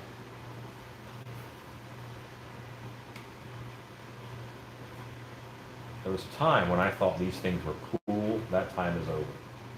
These have to go. I pulled them from one thing. I don't like it. It hurts my sleekness. I want a nice even draw into this part of the face. There is a concentrated mixture, a microban product, that you might want to look into for quick deep cleanings, and spray it in such a fine mist that will dry in 60 seconds. Gotcha. Michael Asser says that any art is therapy. Yeah, art certainly can be therapy. So now I have to be careful. So I want to put a nose on this that is not the nose of the one I'm referencing cheekbones and mouth on. And that is probably it. What is the craziest or most expensive mask you have ever made? It was a $600 mask that was a goat mask that was actually also a candelabra. All of the candles lit up, LED. It was a beautiful mask. It was huge, and it was neat. But probably a bit ridiculous. You know what? Okay, that's not the most expensive. But it's up there. I did some mechanical masks where the whole head opened up and stuff, and I charged more each on those. I forgot.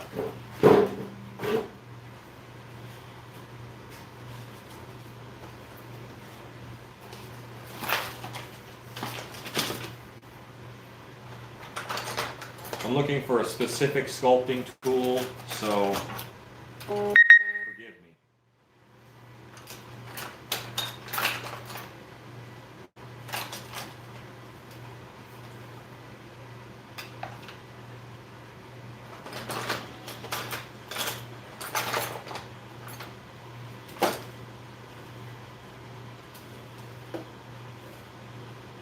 Okay.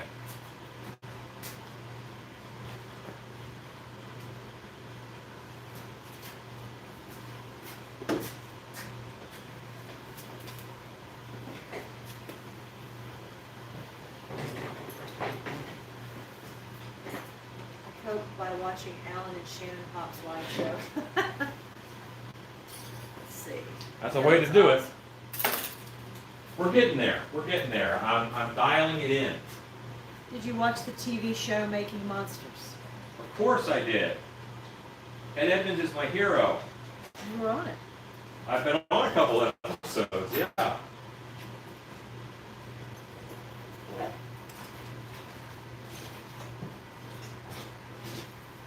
Hello, Gregory Haynes.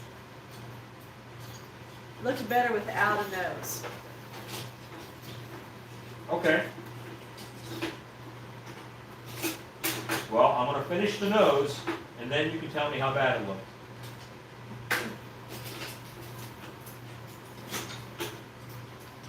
Hey, Alan, what are you sculpting tonight? I'm late to the party. I'm making an ornate creature skull. Ornate being that key word. Once again, I cannot find my Kemper W21 tool. Alexa, add a Kemper W21 to my shopping list. I've added Camper W21 to your shopping list. Thank you. Is that the one that makes the strands that you like? No, it looks like my thumb. It's Oh. it's a little version of my thumb. Alan, are you a haunted house celebrity, would you say? No, I wouldn't say that.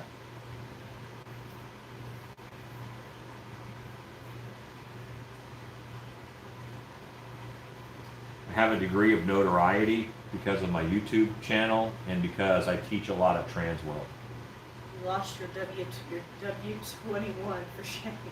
I've got a new tool on order, Munster of Herman. Where'd you get it, Nick?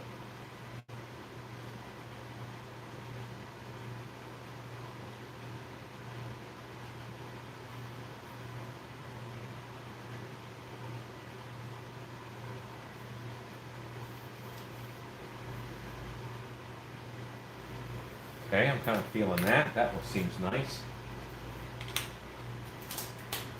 Munster of Herman got a W21. My ALEXA loves Alan. Yeah, maybe don't enable purchasing right off the bat with your ALEXA until, you know.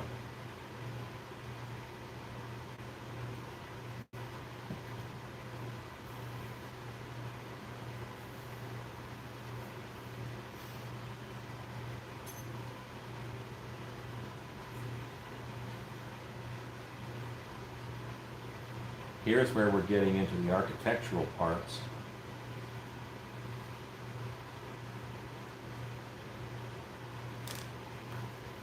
And that feels pretty good to me.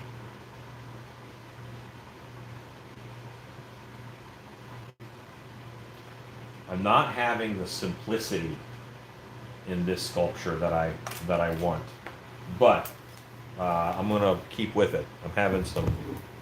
I'm gonna keep with it.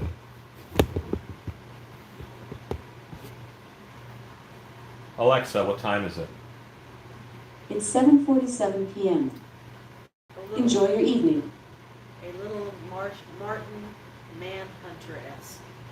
Okay, Martian Manhunter. Gotcha, Martian John. Manhunter. Good old John Jones. Did you get a chance to see my sculpt? It's getting us some negative feedback on Haunters Hangout. I think the eyes need to be a little more on the scary side. This is Justin Rudy. I haven't, Justin. I'm very sorry. This with so many people home, I'm getting so many messages to look at sculptures and things. I'm doing a lot of that.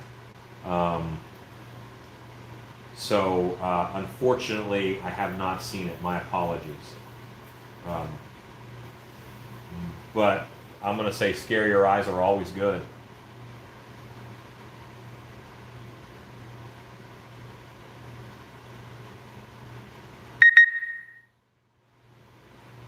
What do you guys think about your view? Is this good, or do you want something different? Maybe a little further away, a little closer?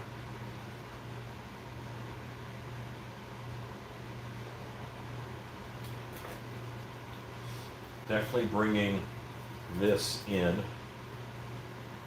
So I'm doing something on both sides of the head. So I'm taking one piece of clay and I'm breaking it in half. So I know I'm using the same amount of mass on each one of these. And that way I don't have to worry about, well, this one's bigger and that one's bigger. They're going to be the same size. Ping pong balls cut in half make great eyes. They're a little large, but by the time you account for latex shrinkage, yeah, they're pretty good. You're asking about the view. Dead end yard haunts as a poolside view would be nice. We can step outside.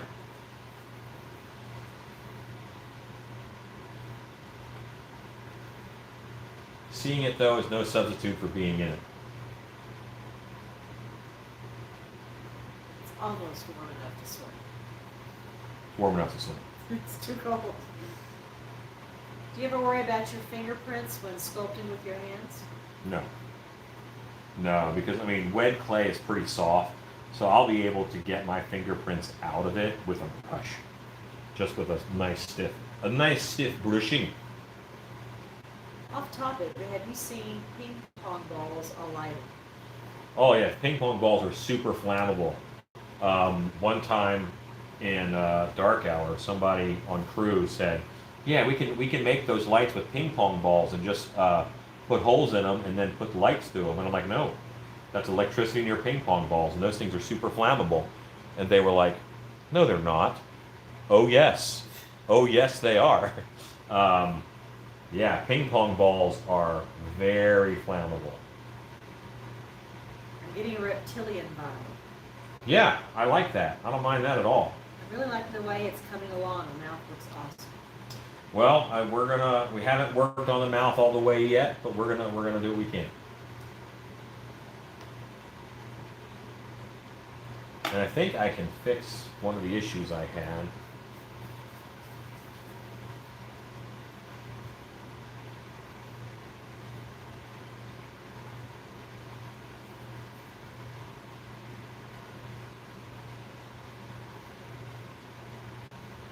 Putting some cheekbone horns on it, which won't shake you off of that reptile at all, but it will give me more of the sweep that I wanted. So I want this to feel, I want a nice flowing line from jawbone down into mouth. Is this a creature plant base? No, it's going to be a skull, but we're just not there yet enough.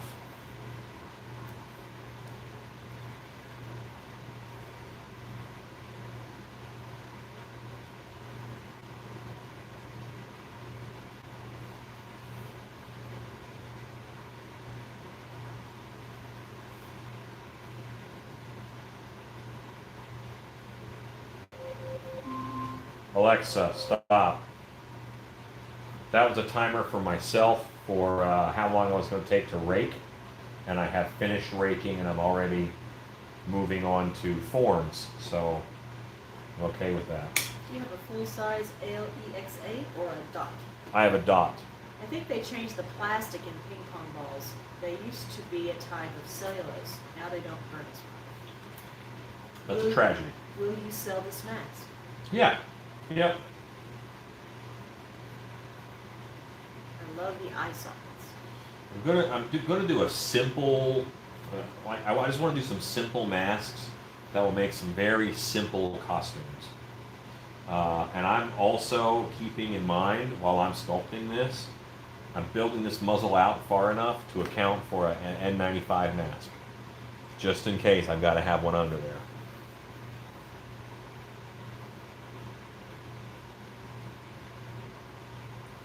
Why can't we forward think right now and fix some of these problems?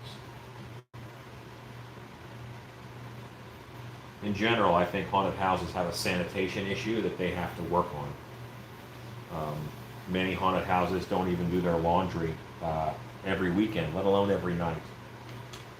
I'm very proud to say at Dark Hour we do. One of the inspiration shots had a line of bumps at the top of the head. That may elongate it a bit. Yeah, and I'm trying to figure out if I want a diamond shape or if I or what I want, you know, for that main shape. So I'm still working. How much will this mask be? It'll probably be $100. It's going to be just a latex full head mask, and it's not going to be really big, so I have to charge any more. Loving the evil that the sculpt is already emoting. Angles, angles, angles equal evil. Curves are not scary. Angles are scary. I just had a wild idea. Plant-based monster use leaves as teeth. Fun. Why not thorns as teeth? Because leaves are not perceived to be sharp. Do you ever find it difficult to stop detailing a sculpture, such as in the ornate aspects you will be doing on the skull? No, I'm a quitter by nature. I won't have a problem. Uh, no. It has to be done enough, and when I see it's done enough, I stop. Now, better sculptors than me would come in and probably do a bunch more, but where I'm at in my sculpting, I'm going to get it to that level.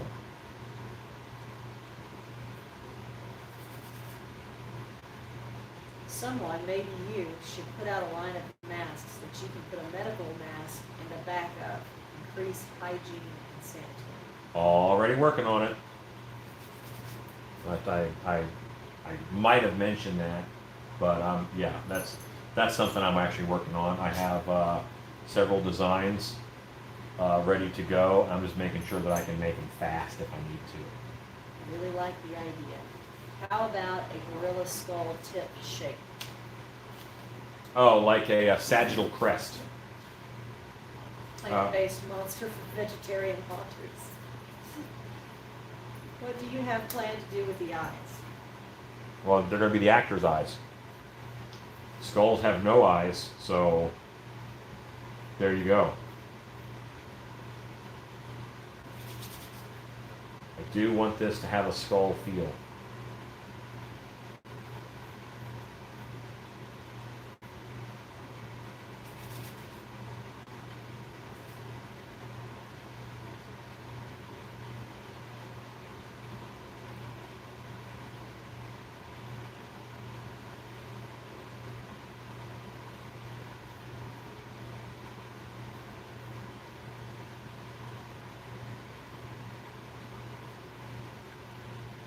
Where do you find safe contact lenses for actors? Any that are FDA approved, and one of the things that makes them safe is that you've had an eye test to make sure that they fit well, because your eyes get sized.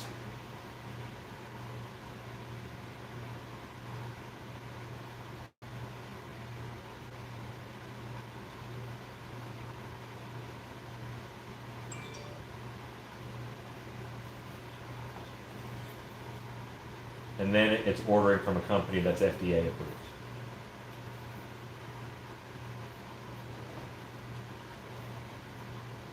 Exotic lenses is one. I know of them.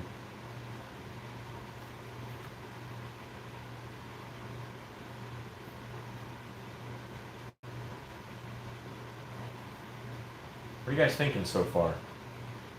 I don't want these to read as horns, so I'm probably going to pare these down. They're not horned. It's not a horned entity per se. But I think I need to start smoothing, and I'm going to carry this that I have here into this. I like the black mesh look for eyes.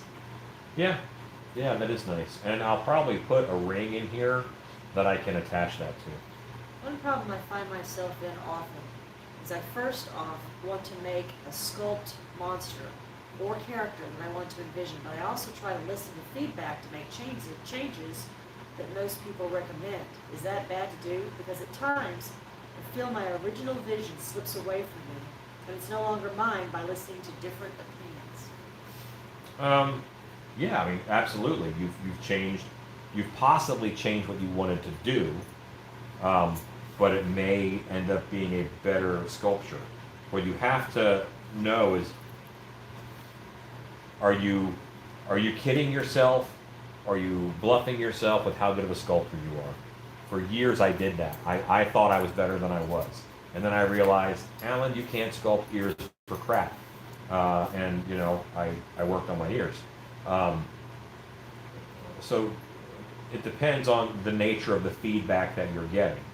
If the nature of the feedback that you're getting always starts with work on your forms, then you have some fundamental sculpting to learn before you're at that detail stage. But all you got to do is learn it. I mean, the clay isn't going to run away from you. It's not like it's expensive.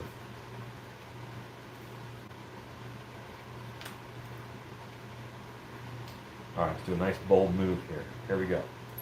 Rah. Take that out. Take that, you. Rah. Looks awesome, looks dragonish. How about a slee stack horn from the top of the skull? No horns. Looks awesome so far. I like the skull ridges on the top of the head. It gives me a demon swarm thing vibe. Bone nubbins did the trick. It does still kind of look like nostrils, not strictly nose holes. Might be the lighting. Yeah, no, you're right. I haven't blended in. I haven't given them any sharpness, so they look like flesh.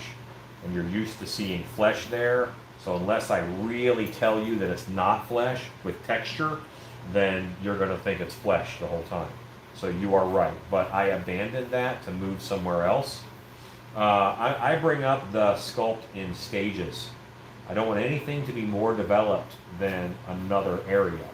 So I'm very slowly bringing it up. So the whole thing is coming into focus, not, the whole thing is coming into focus. It isn't, I'm not going to get one area done and then move to another area. I love it. Maybe those horn shapes are how the creature breathes. Air chambers. A very versatile mask goes with a lot of themes. All my sculptures change as I sculpt. Happy accidents. Is it a happy accident, or are you not enforcing your will on the clay? That can be indicative of a problem. If you sit down to sculpt a witch, but it ends up looking more like a gorilla, even if it's a great gorilla, you can't say you're an awesome sculptor because you wanted to sculpt a witch. You can't just say go with it anytime the clay does something. When you do that, the clay is enforcing its will over you, and you are supposed to be enforcing your will over the clay. This is primordial mud. This is what the first life crawled out of, this kind of mud. Organisms and germs live in here, and they have it, they want to live, and they have a will, but you have to enforce your will over their will, or else you're not winning. So if you sit down to sculpt a scarecrow and you end up with a witch, they have beaten you. So watch that. Make sure that's not what's happening. This is a very versatile mask. It goes with a lot of things. That's my hope. The profile reminds me of a slee stack from Land of the Lost. I would have to look at a slee stack again, but they were pretty rounded because they were for a children's show. Is this a mask you need or something cool you wanted to make? Something cool I wanted to make. The Bob Ross of sculpting. Well, I don't know about that.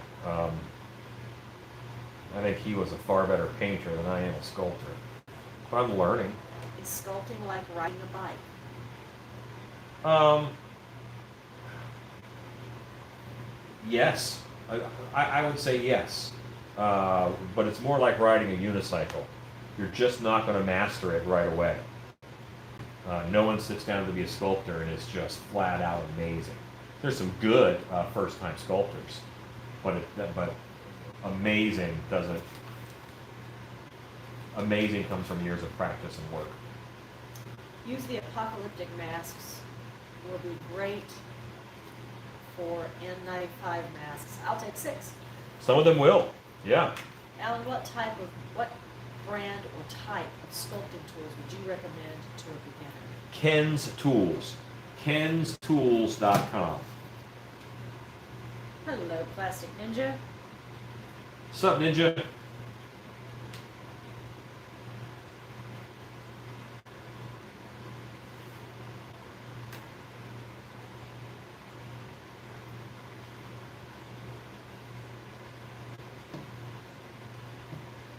think you need to extend the cheekbones back to form the zygomatic arch so the jaw has something to walk on.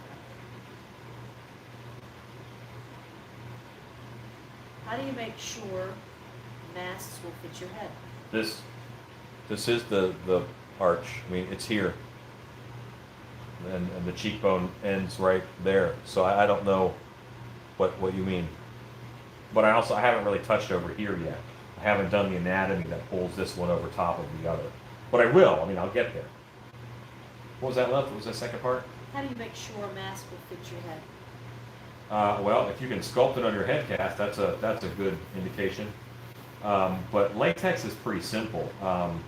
It has a little bit of stretch. B, if it's too big, you can pad it. So you just make it fit your head more than make sure it will fit your head.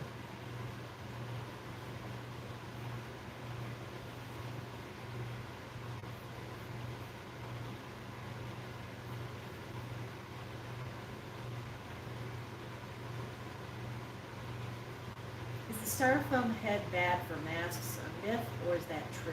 Will it actually ruin the latex over time? My understanding is that it's a myth. Have you ever done an ET mask?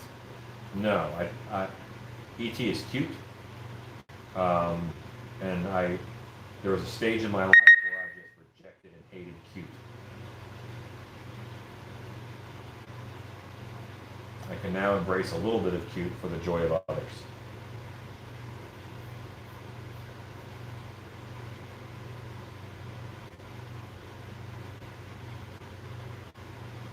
ET scared me as a kid.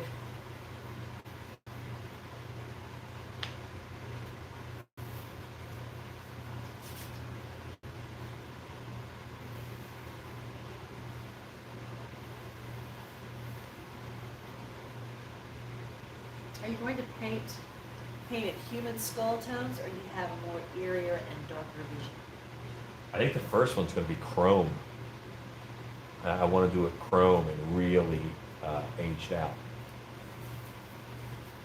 Will you ever offer an opportunity to make head molds of your students at Monster Camp? Well, not at Monster Camp, but we're going to actually do that as a lab at some point in time. We'll do a head casting lab where we'll have 10 or 12 people out, and we will all cast each other's heads. I think that's a necessary thing for us to do as a help, as a service.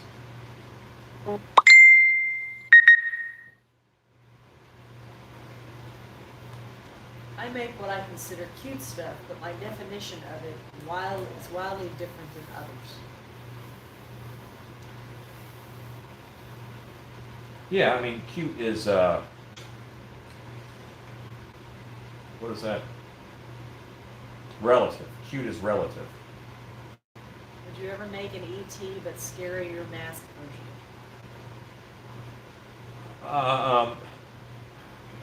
No. I mean, if someone paid me, yes, I'm that kind of person. But not just for the want of it. I've never really thought to myself, you know what, E.T., I could do a scarier version of E.T. I don't like doing other people's stuff to begin with. I don't feel as good when I make my own thing. Like, if I was sculpting Beastman tonight, I didn't design Beastman. I love Beastman, but Beastman's not my baby, I didn't make it. Chrome will be awesome. In the future, everything is chrome. Yeah.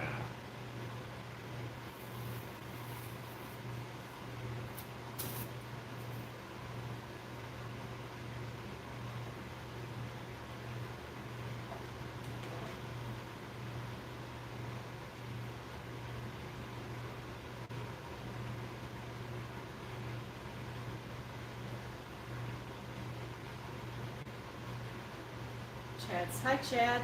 This is a creature skull. My reminder didn't go off. Yeah, we have a few people who didn't get it. Yeah, this will be the creature skull. Which Chad? Chad Smith. Hello, Chad.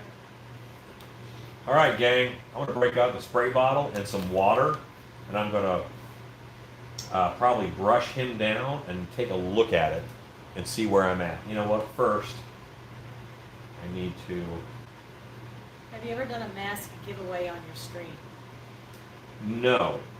You know, before the coronavirus, okay, when I was live streaming, it was like 25 people, you know. Only now that you're so bored, I'm a decent alternative, that we have, you know, 90 people on. So now it almost makes sense where we could do something like that. But before, you know, it would be weird. What color chrome? Silver? It would be cool in a black chrome. Yeah, I was actually thinking like a black chrome, but I would do a silver chrome to start with, and then go into aging it down. Big Todd, don't wear headphones while watching Alan live. His notification alarms will blow your eardrum.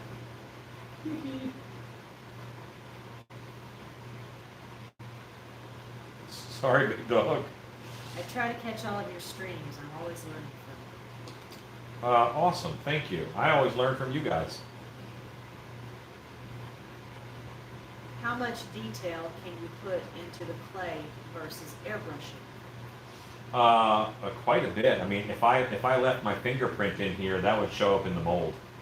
You know, so you can do quite a bit.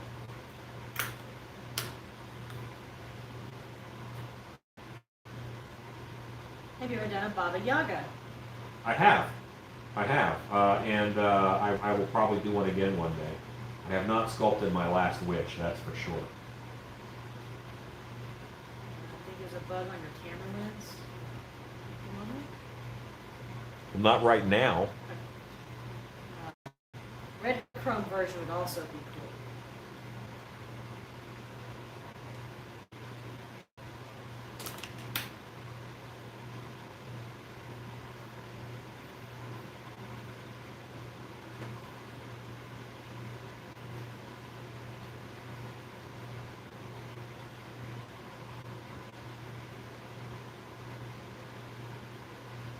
You can make a bunch of them and make Power Ranger versions.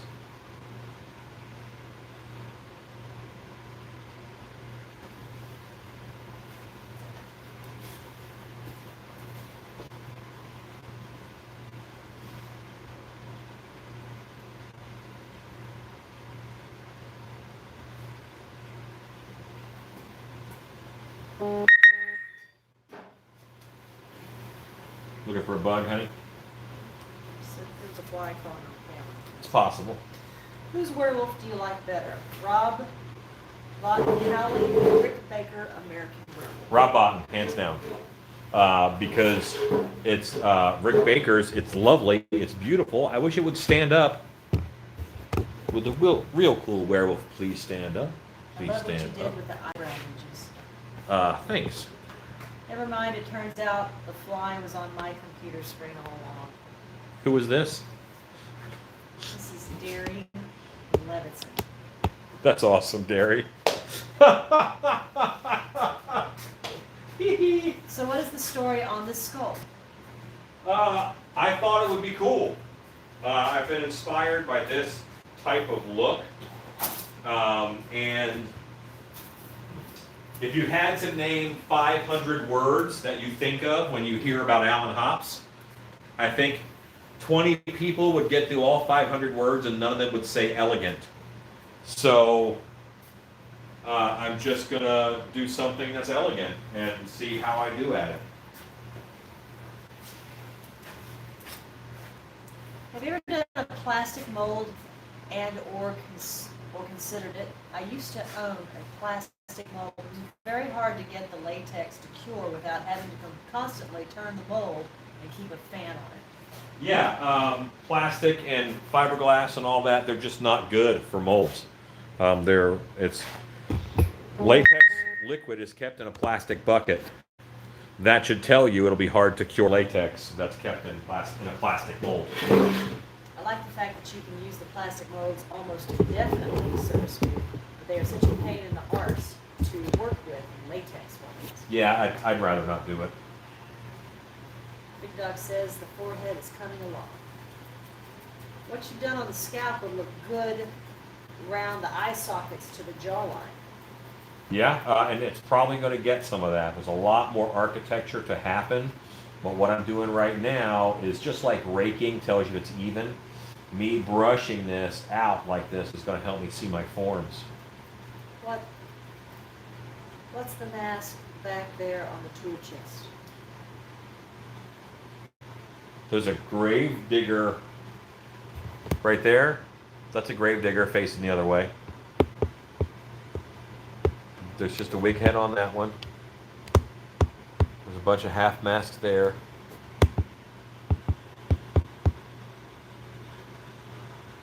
There's the gill man.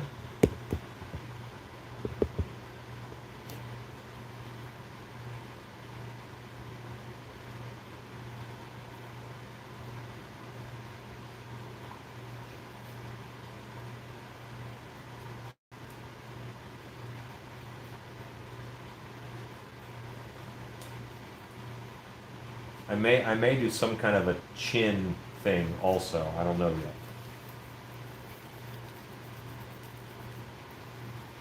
You said elegant, trying to make a display or show mask? No, I just want elegant to be a word to describe this piece. If I can, evoking emotion with your art is good, but having the control to evoke specific emotion, that's real good.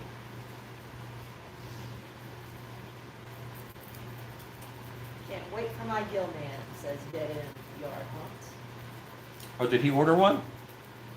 Awesome. Now the horns don't look like horns. Well, hopefully there's enough going on where it pulls away from them, yes. Now, there are definitely going to be nodes or something, but now also I'm creating a canvas that I can do architecture on.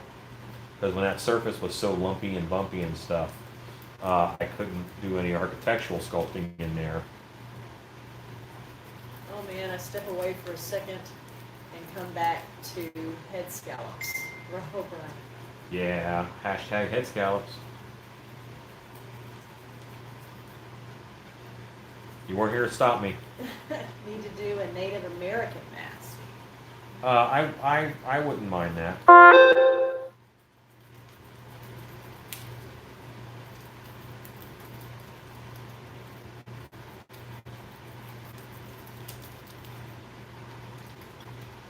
Now I would go more Native American legends and stuff like, hey, look, this is an Indian. You know, that's not my style.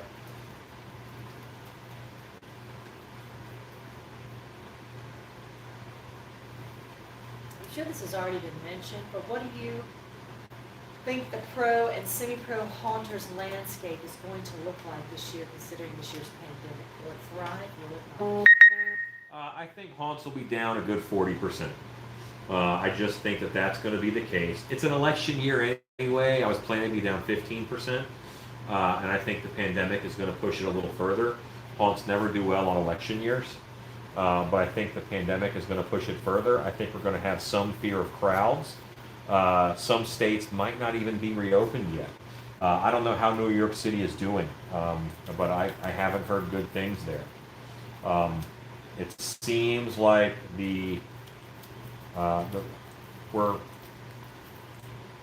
having a lot of dead people happen, and my fear is that with the states pushing to reopen, I think that we're actually going to maybe make a few more cases pop up.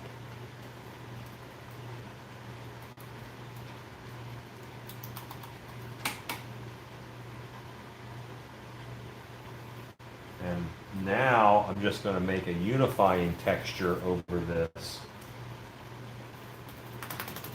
Just beating some of the moisture off my brush here.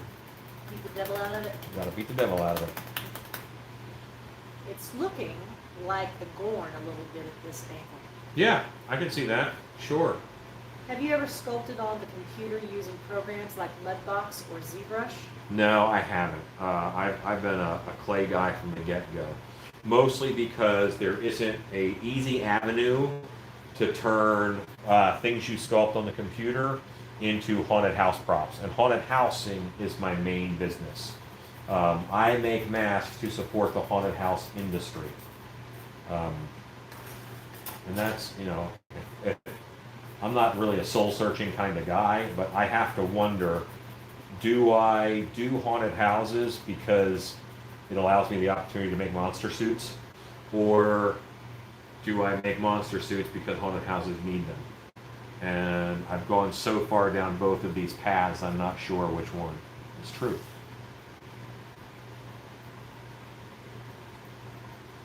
I ordered a blank.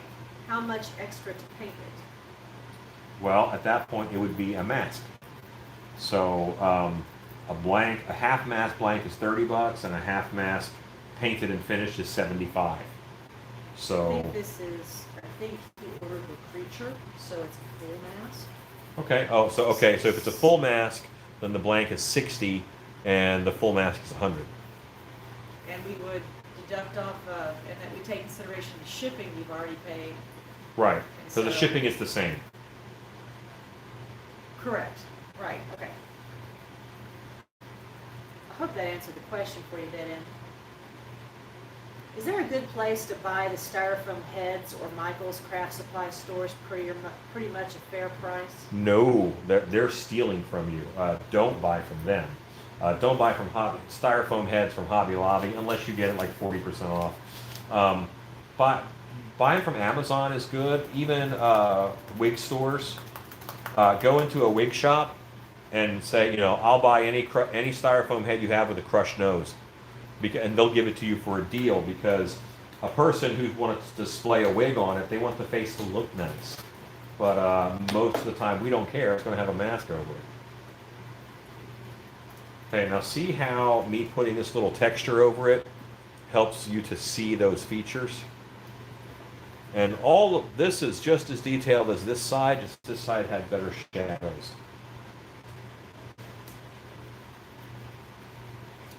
Last Ninja says he got his at Michael's 20%. They do curbside 20% off.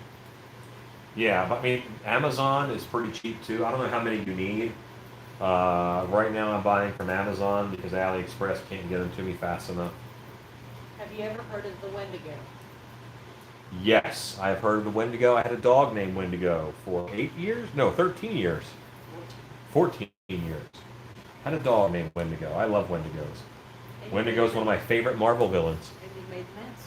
And I've made many Wendigo masks and costumes. A Wendigo or skinwalkers are great native subjects. I want to buy about 15 to 20 styrofoam head masks, so just checking price, bulk pricing. Send me a message and I'll send you the bulk link that I buy 24 from on Amazon. It's really not that bad.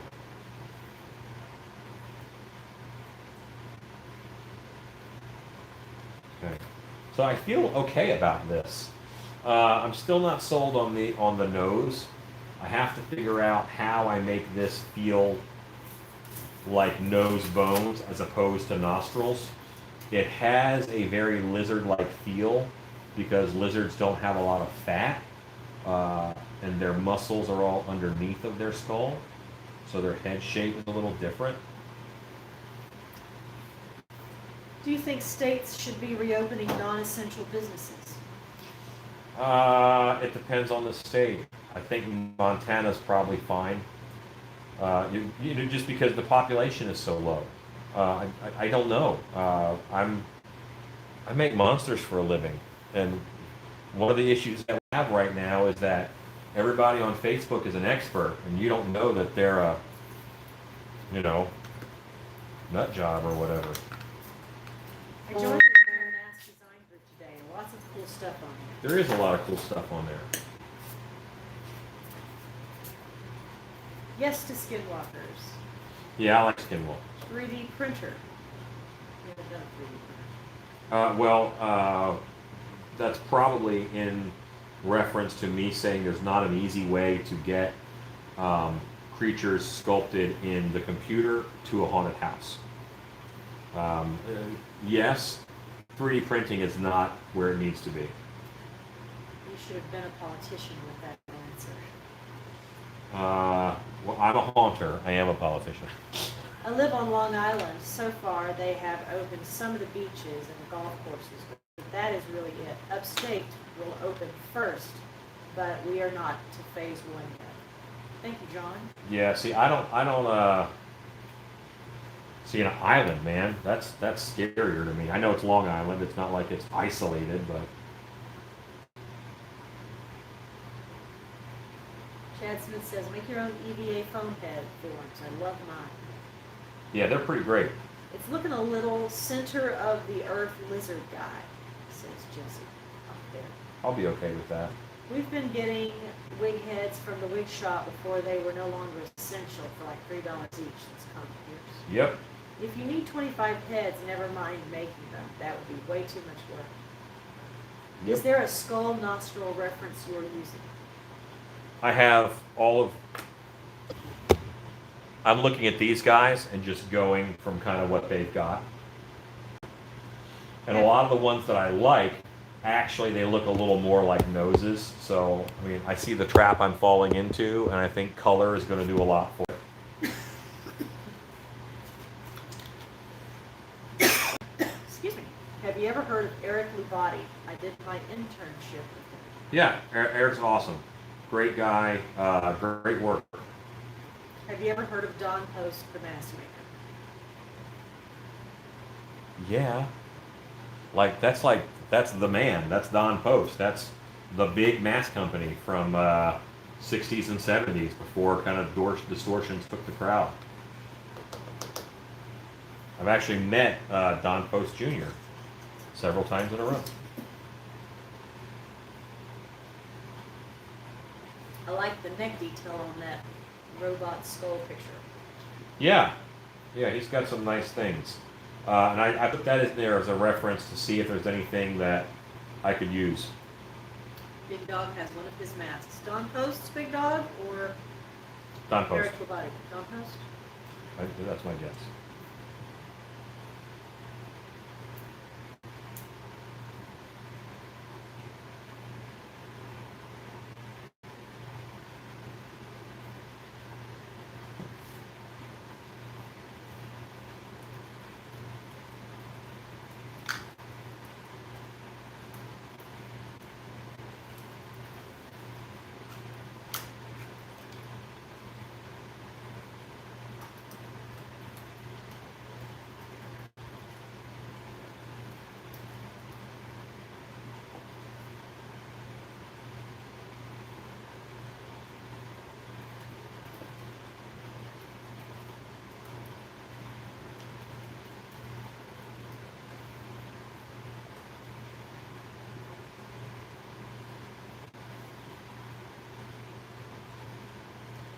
How many years have you been sculpting?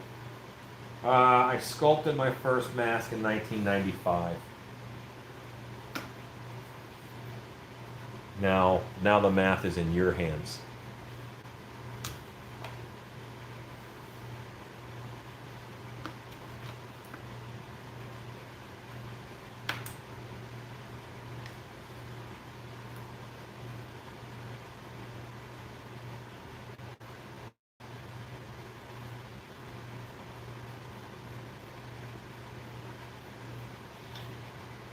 Yeah, so I'm just doing a little bit of something or something on the neck. It's not going to be a feature on this mask.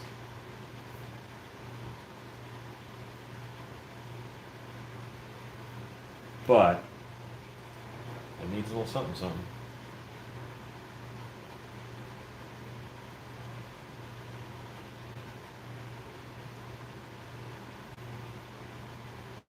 Honey, Yeah. where were we that we stopped at a Greek Cajun restaurant? Galveston. Okay. Will this mask get hair? Probably not. As a skull, it will probably not get hair.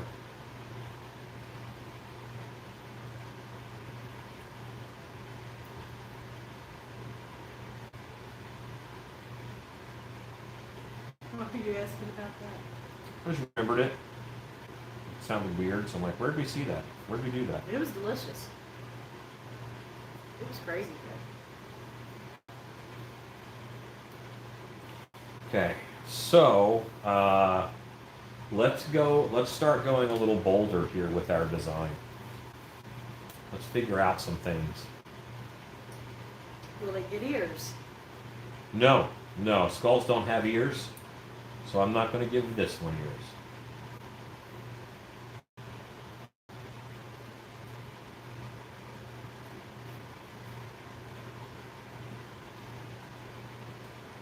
What's the convention in Texas during MHC in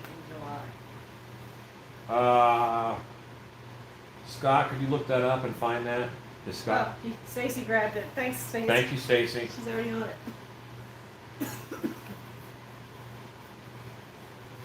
I wisely made Stacy a moderator last You night. did. Good call. Mwahaha.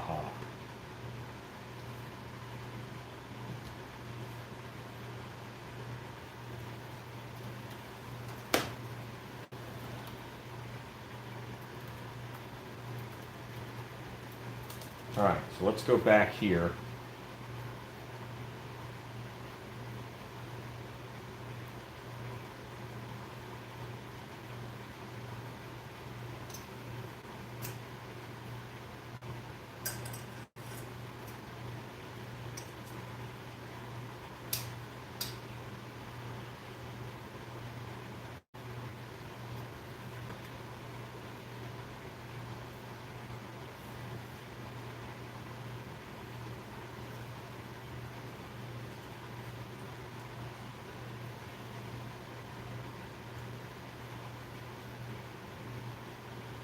If there's no MHC, I may have to go to Texas for THC. Yeah, I mean, the world is in such a way right now where I don't dare speculate. The world changes right now every day.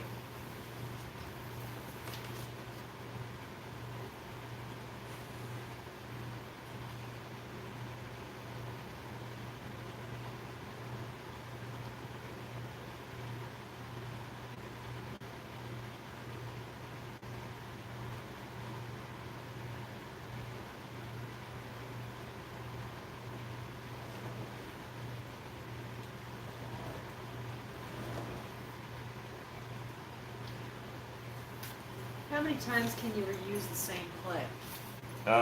You can reuse it forever. I don't, because it just gets dirty. You know, little plaster chips and stuff get in it. And this isn't as easy to melt down and strain as like a water-based clay.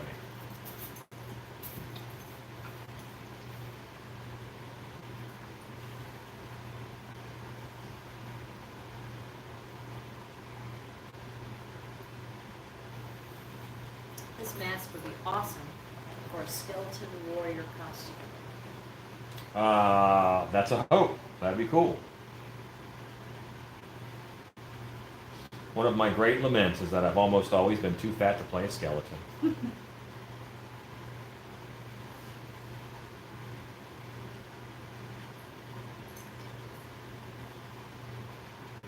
I was like, yeah, I can be one of those cool skeletons from Jason and the Argonauts. And Mom was like, well, let me talk to you about that. You like pie. No skeleton for you. When foam filling a bust, the foam stops at the bottom neck area. How do you get the chest and the shoulders to stiff up without foam sticking out the bottom? Let it stick out of the bottom and you cut it off. Use a knife. Have you made a pirate mask? I have. I made lots of pirate masks. I ran a pirate haunted house at Scream's Halloween Park. Without teeth in this guy, he's got some strong Great Duke of Hell vibes from the comic, beloved vibes from the Great Duke of Hell. I am unfamiliar.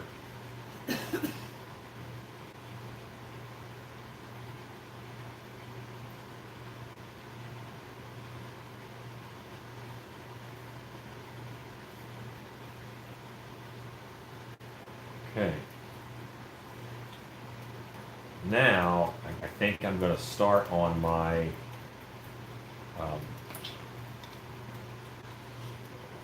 I got to get my base done, actually. I get my filigree here going, but I have to get this smoother.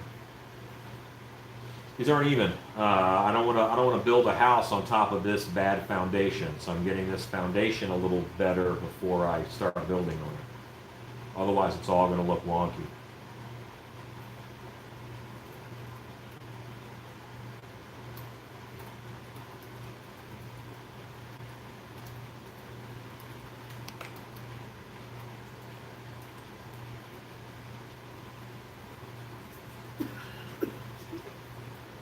There we go. Now it's a little more even. I know what you mean, Alan. When I was little, I told my mom that I wanted to be an astronaut, but she said the sky was the limit.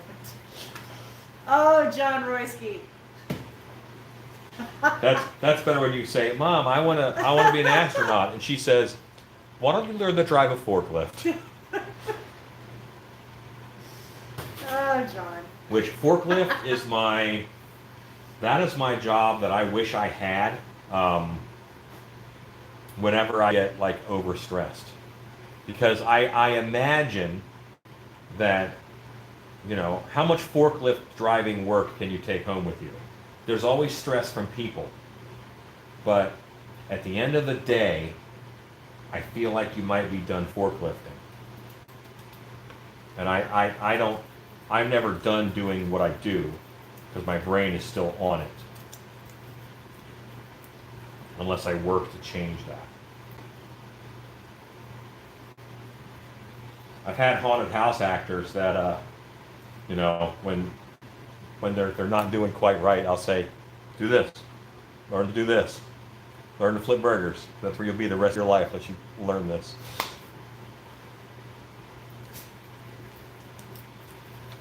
Does your haunt have walkthrough video?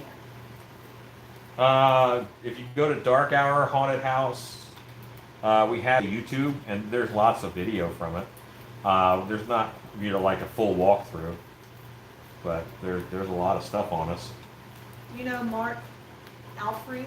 I learned a lot from his videos. Yeah, he does a lot of good work, and he put out a lot of some of the first real good mask making videos. I used to be a forklift operator. It has its ups and downs. Who was that? Hot Rod Bear. Oh.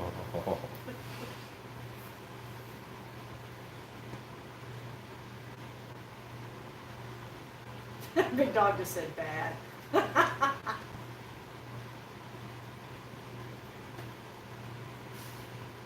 You know what? I think there's got to be like grades of forklift operator. I think like your lowest denominator, and not to say that they're terrible at their job, but like the easiest would be like Home Depot or Lowe's. But then if you work in a chemical plant, you have to have your crap together. I would imagine. You stack the wrong thing in the wrong place, or flying through a thing of sulfuric acid. That's a rough day. All right, so now I think I'm ready to put some design in this. Or do I have to address teeth right now? Do I have to address teeth?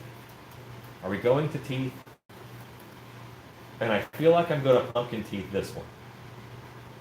Because I just really like those sharp, pointy teeth of pumpkin teeth.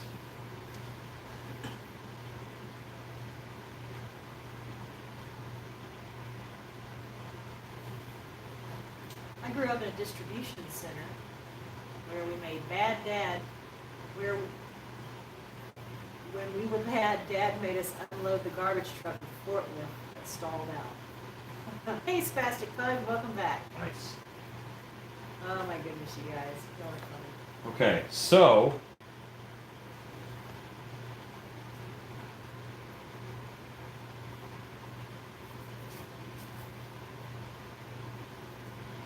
yeah, I wouldn't mind being like an excavation heavy equipment operator either. Every time I look at like a road crew and there's a guy driving the the backhoe or he's driving the steamroller. Like he's got the cush job. You'll have to look up German forklift training here on YouTube. Okay, I will. I'm betting you're there. Yeah, I'll check it out. Do you think the mouth needs to be opened more for pumpkin teeth if you're molding them? No, I can just shove it all the way down in there. And I plan to embed and pull out around them also. So I'm going to put them in. Let's look at some pumpkin teeth.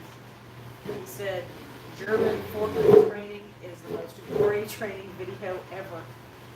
Whoa. Goodness. Okay. Oh, is that the one where the forklift goes through the wall and spears someone on the other Oh side? my God. I've seen that one.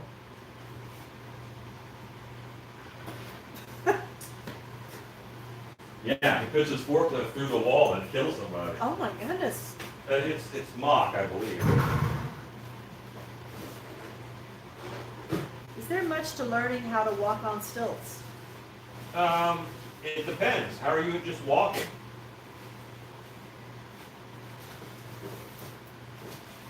You know, it depends.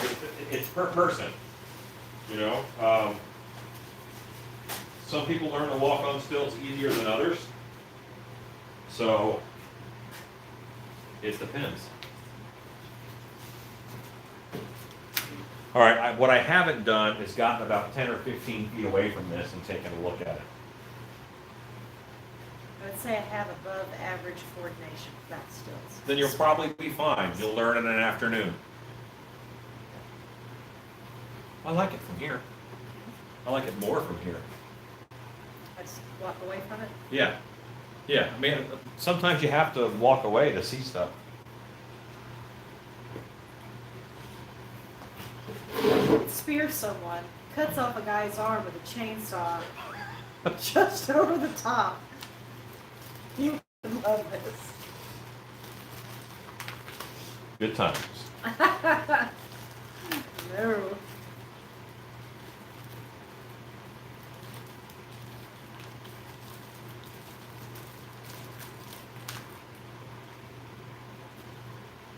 Okay. Oh. Hello, Linda. Teeth on the highs, not on the lows.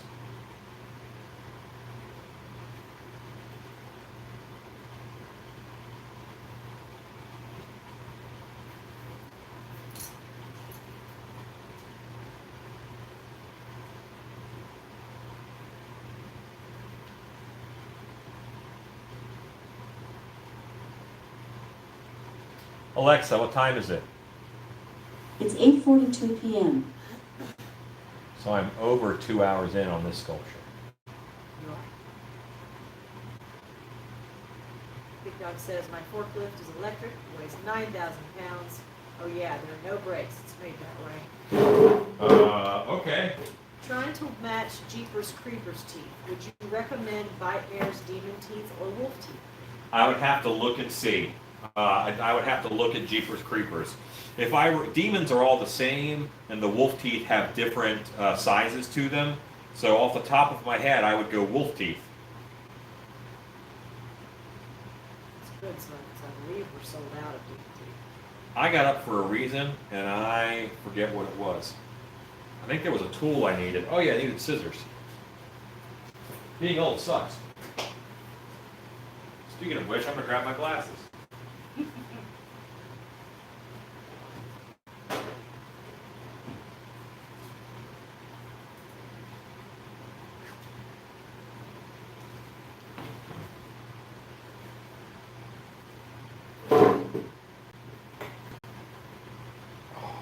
Okay.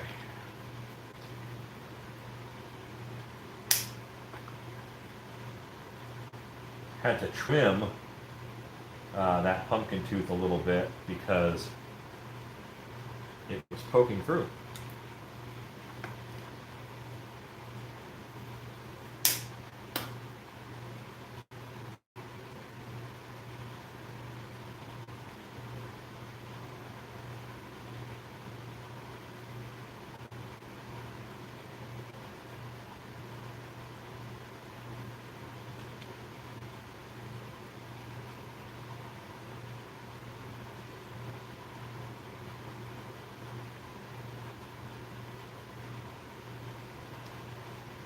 See how far I'm shoving them up in there?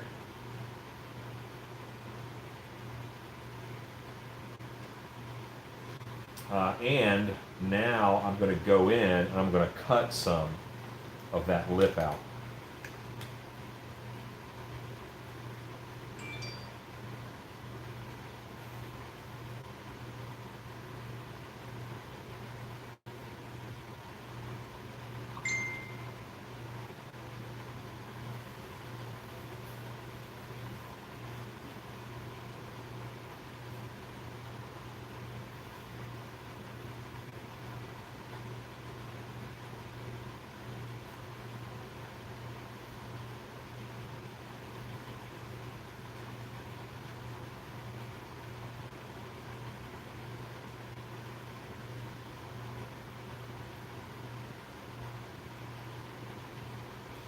German forklift training.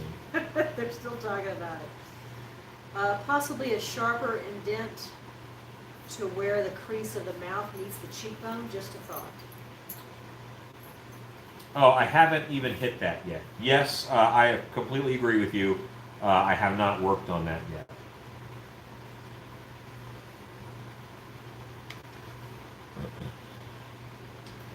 I need a wire loop tool.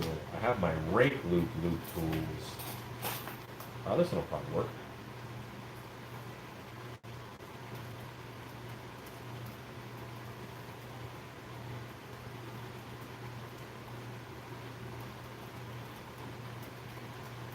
Would work if I can get the crap that stuck to it off of it.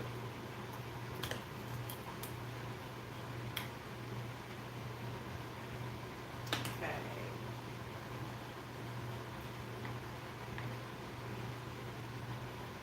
Hey, Hops and Stacy, did your package make it yet? It's Linda Forbes. Linda, did you send a package to Stacy or just, there's no package has arrived yet? No package has arrived yet. Oh, now she has me excited because I love my Red Dirt Monster shirt.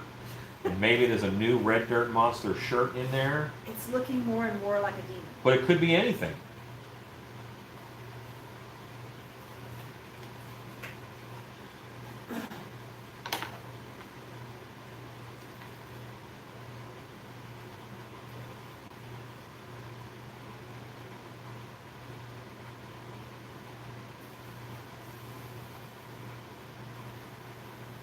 Oh, okay, Stacy.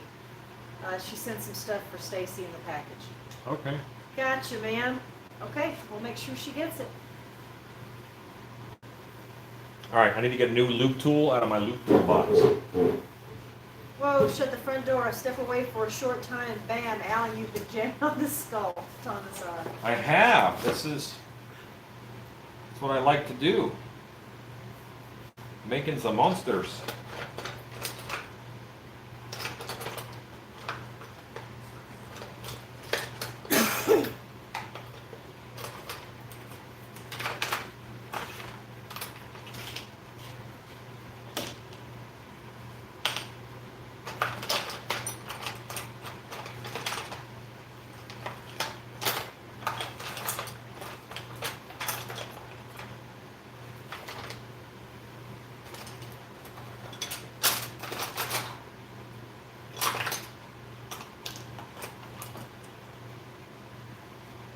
Okay. I have a new assortment of loop tools. I'm past those bigger rakes now. I saved my glasses. Will there be a suit to go with this in the future? Well, what I would probably do is put this with something like my Grim Reaper costume that I already do, and just do some customizations to it. So yes, there could be.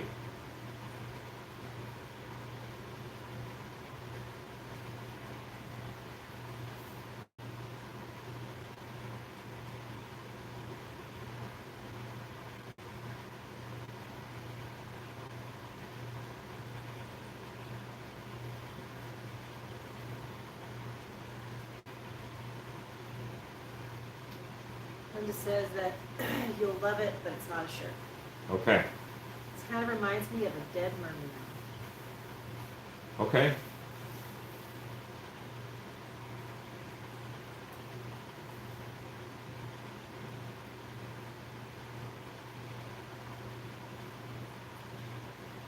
I'm still getting the creature skull part. I'm going to get to the elegant part, I swear.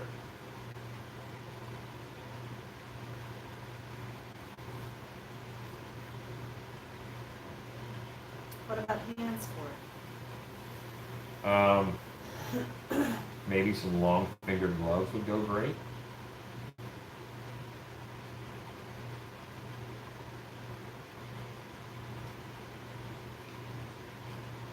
I almost always have a whole suit in mind for whatever it is I'm sculpting because I'm normally envisioning it for a haunted house, so it's wearing something. Or would you just paint your hands? I would probably go ahead and get gloves. Reminds me of a slee stack from Land of the Lost. Okay, hearing that a lot. I'll have to look up a slee stack so I can be freshly insulted. Slee stacks were awesome. Weren't they like the bubble-eyed lizards? Yeah, they were scary. Slee stacks ain't scary. They were scary if you were a kid.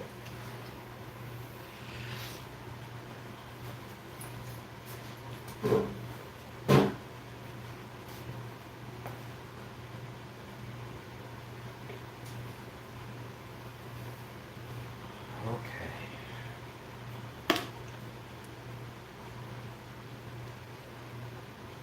Let's start doing bottom teeth. I agree, 1980 said the eyes are too small for slee stack, which is true.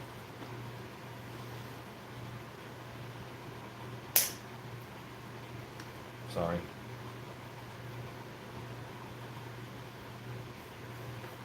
That was a slee stack one Halloween. Sid and Marty Croft got a kick out of scaring kids.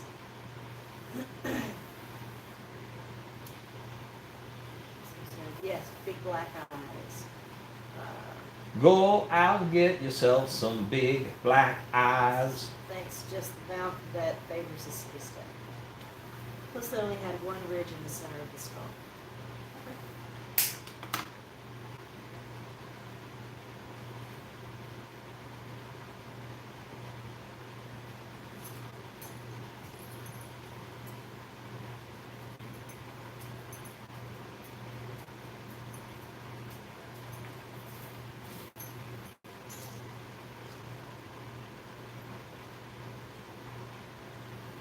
Hello, Vic Springson.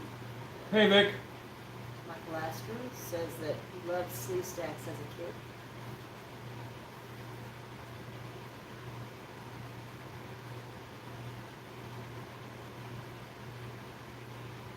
I kind of thought that like slee stacks were Trandosians who just were not as angry. If you get that joke, you're a nerd.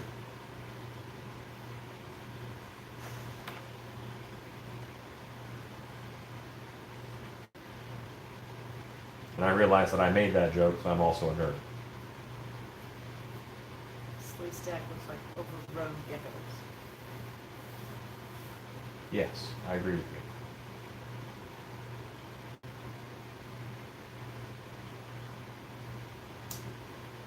His mouth is a little bit exciting, though.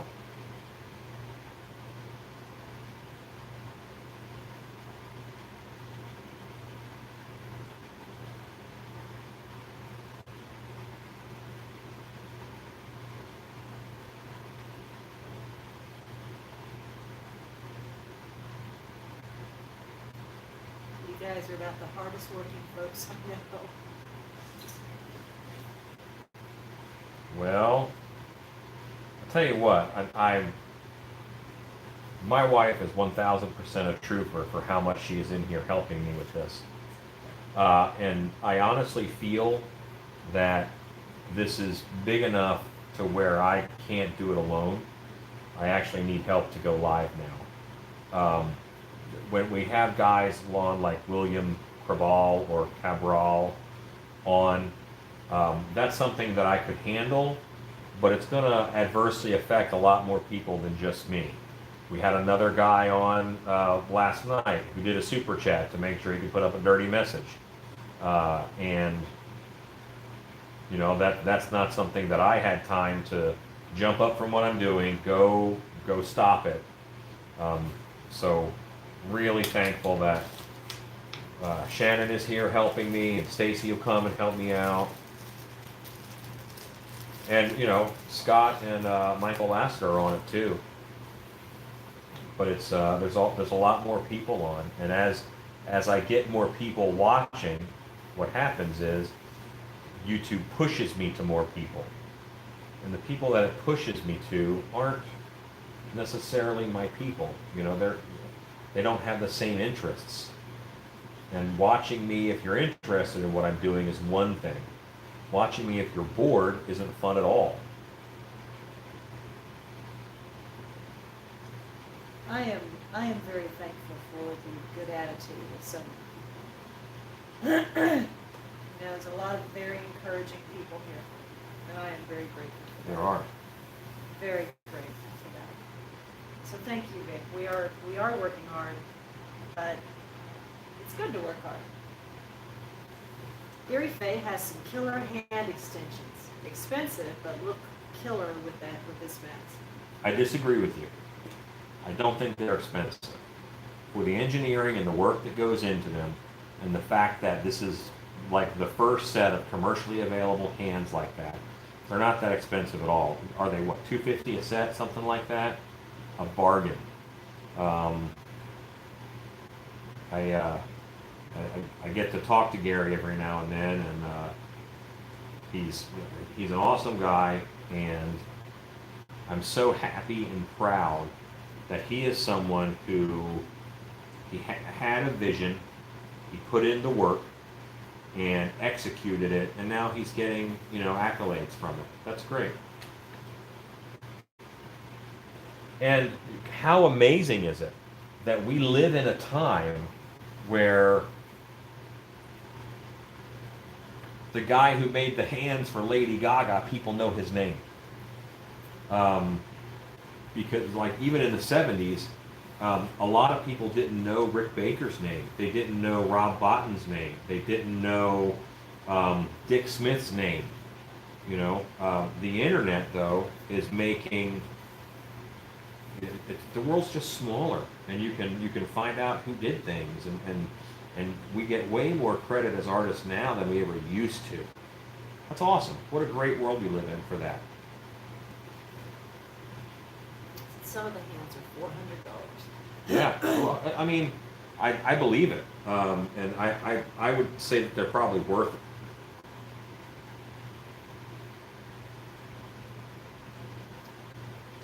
What do you think about adding some curve to the fans?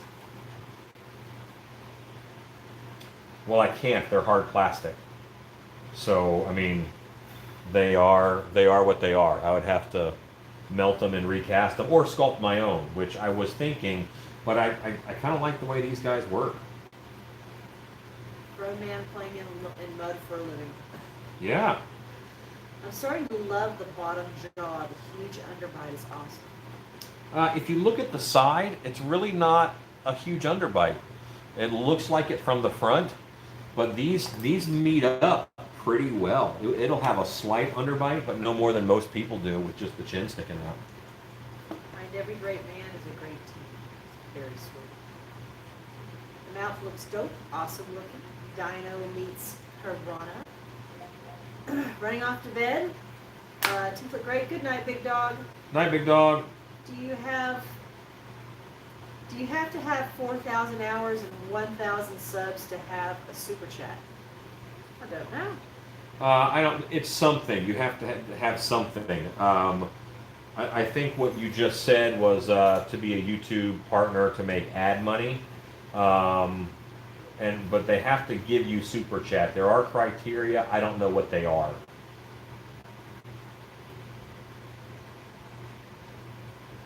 Thank you, Scott Creighton, for your order that you shipped out this week. What do you order? He ordered some wolf teeth.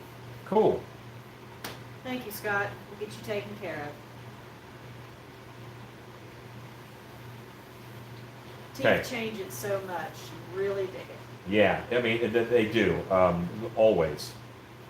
Teeth are huge, and I have a habit where I can kind of look at it and see the clay where I want it to be, not where it is, and I often will forget that people are looking at it without seeing it the same way that I see it.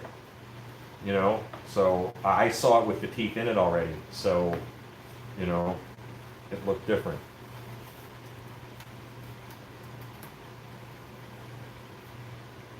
And no matter what I'm sculpting, someone says, "Oh, that'd be a great gargoyle," because it's gray. You know what I mean? It's already gray, so that trains their mind to think gargoyle.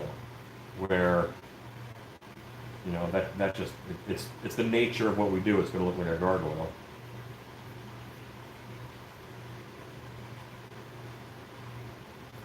All right, now let's work on the sides of the mouth here. We do have to do something with that. What are you making tonight? I am making just an ornate creature skull of some kind. That's what we are doing. Gary Fay also released a plan to make his prototype popsicle stick fingers for personal use. He did. He sure did. When you create a mask for Dark Hour, do you personally retain the rights to reproduce and sell, or do they belong to Dark Hour? They belong to Dark Hour. Like if I do it here on my own time, then it's mine. I just pour them up some copies. But it's if I do it for Dark Hour on their time, then it's Dark Hour's. That's how I look at it. But that we haven't had an official conversation about that. But I mean I'm gonna treat them fair in all things. And there's some things, if it's something that like I want to sell it as a product, then I say, okay, I want to make this at my house, so I own it. And they're like, okay, you know, so we can work that out. It's an evolved Cubone. Cubone. Cubone. Is that a Pokemon? Yeah. Don't think I'm hip that I know this. I had to look it up.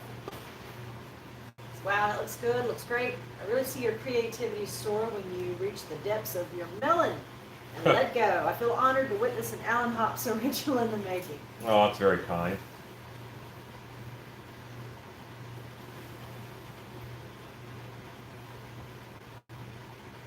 Okay, I gotta treat these corners of the mouth. And I think I just want to bring it up into here.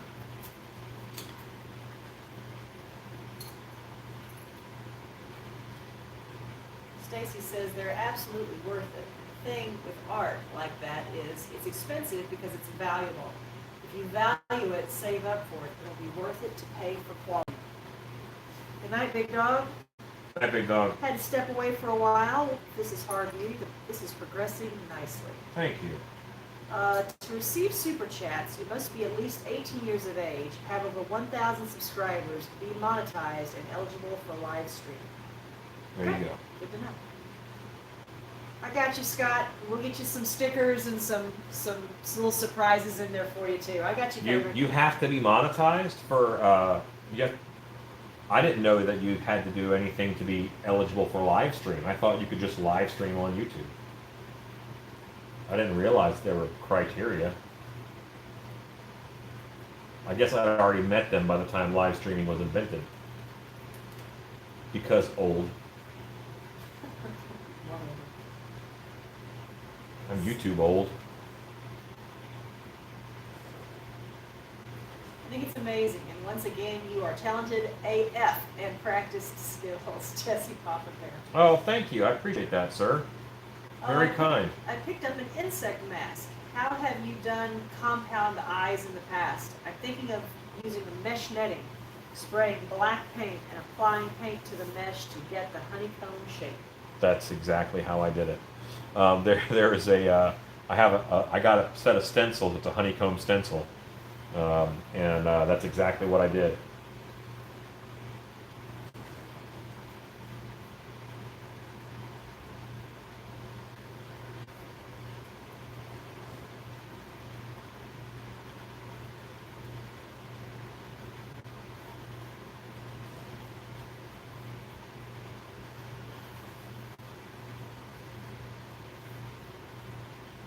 kind of has a fish creature look. Hey, Larry.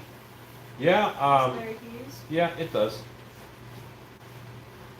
Brent says, well, hot damn, thanks. He's the one who suggested no mesh.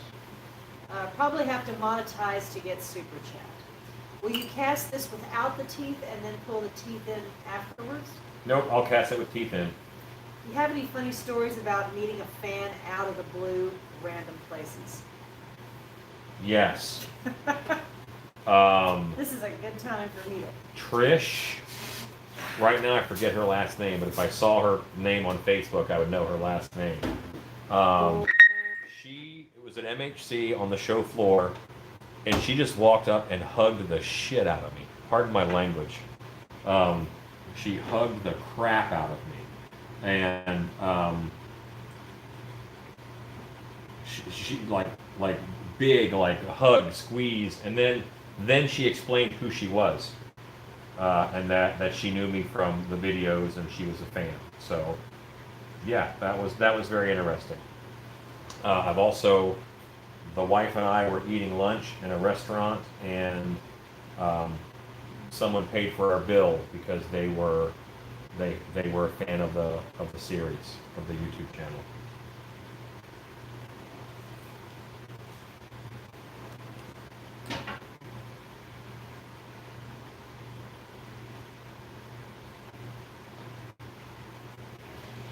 Okay, so I'm happier with that. I like the way that feels. I'm gonna try some things here. You just reminded me of something I can do for storytelling. The guy Okay. who walked into the Greek restaurant. Oh my goodness, yes. Okay. Loving the texture on the back of the head as well. Are you still keeping the horns? For now, but I haven't gotten up there yet. Trish Redding? Yes. Who said that? Michael Lassiter. Yes. When you first started sculpting, did you have a problem knowing when a clay sculpture was done? No. Well, yes. So I thought it was done way before it should have been. I should have worked on them a lot longer. So yes, but not the way you're thinking. All that creature needs for the full treatment, it needs the full treatment suit and all. Hey, Dan Henry. What's up, Dan? Just got on here. The sculpt is awesome, Alan. The symmetry is looking good. The teeth have a slight Barracuda look, in my opinion. That's nice. I like Barracuda. I'll take it. Yeah. Alan, if I ever see you in public, I won't give you a hug. Thanks. And, and I'm not saying it was, it's not like it was a terrible experience or anything, but it was just so interesting because, afterwards she introduced herself, and I was like, okay, great, good to meet you.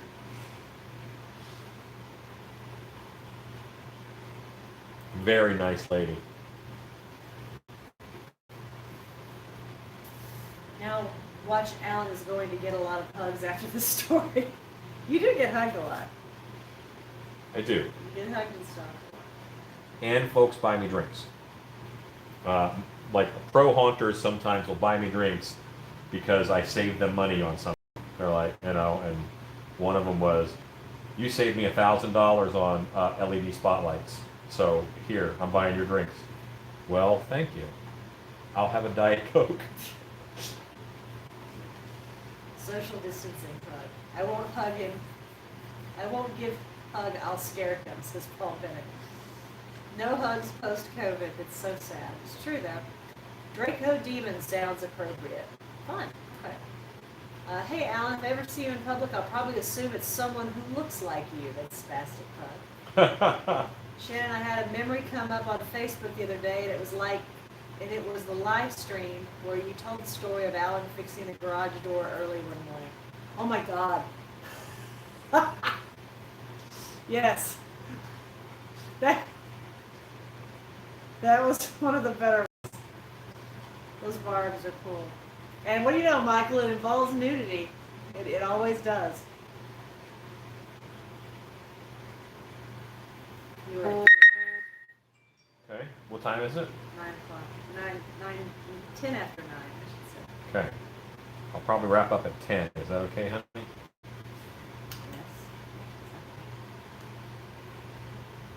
Yes. Reptilizer. Reptirazer. Neat idea, 1980. He does look good. Lots of the barbs on What's funny is I hadn't even thought about names yet, and now I'm like, oh no, I gotta name it. Crap. Well, you guys have to name it. That mask would look amazing with some highly textured forms. Phew! Because I thought you were gonna say, that mask would look amazing if someone else was sculpting it. I'd be like, well, yeah.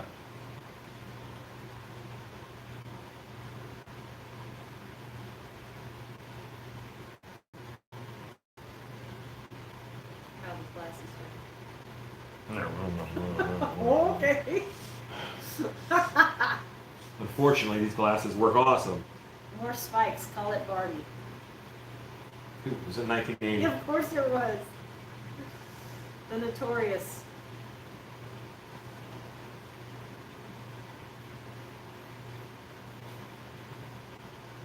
Okay, so I'm getting to a point where I really want to start putting detail on. But don't rush detail, guys. Get your forms right, and then go to detail. Like this guy's not going to get a skin detail, but I really do want to do quite a bit of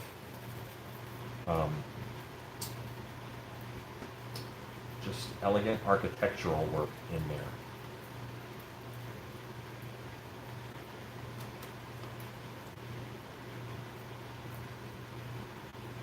And me saying that is the equivalent of Chunk from Goonies saying he wants to dance ballet. You know what I mean? It's just like that's not in my makeup.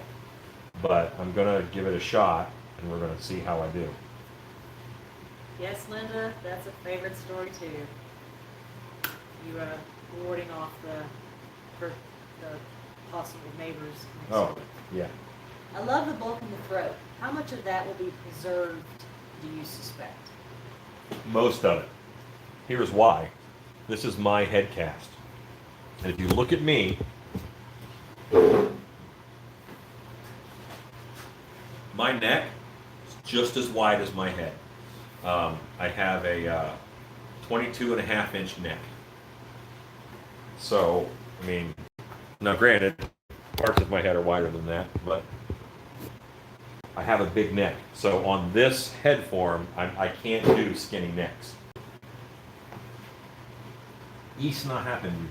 Should be sleeping, but I can't stop watching. Good. Horny-toed man, possible name. It's okay, I'm not far from glasses myself. I'm just trying to deny it. Yeah, I denied it for a while. All right, so I think I need to start into my architecture. See, now it's really bad. I have to put them on the end of my nose. I have to see the screen without glasses, and then I have to see this with glasses. So, like this skull here, that's up there right now, that was too naked.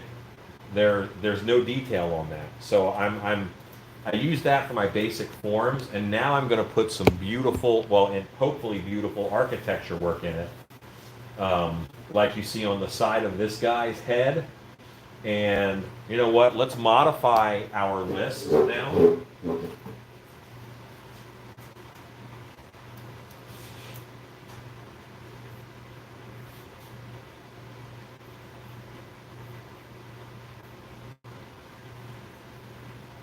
Let's remove these.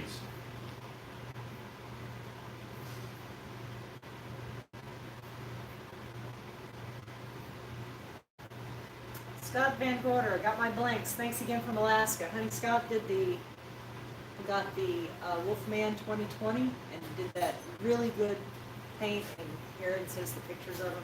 Oh yeah, It looks so good. Yeah, that's awesome. Scott, that Wolfman looked beautiful.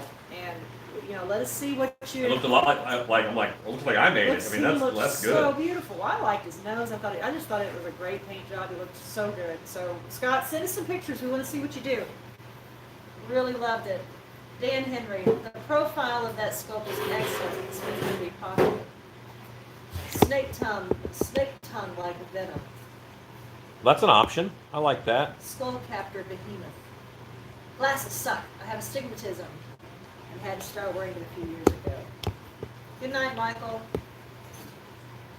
This thing has no lips, so nasty wet drool around the teeth would be, what would be? The question is, does it have glands in order to have drool? Lizark. If it's dry, then it wouldn't have glands. Alan, I appreciate you as much as I do because you have not settled. You do what you love. My father told myself as a kid, find something that you love and you will never work with it anymore. Yeah, I mean, now I'm gonna be honest. I'm a director of a haunted house. Are there days where I don't want to get out of bed and go to work? Well, sure.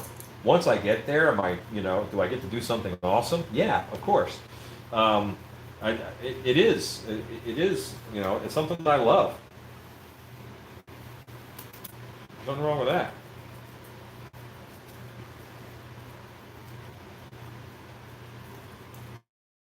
It says Lizor.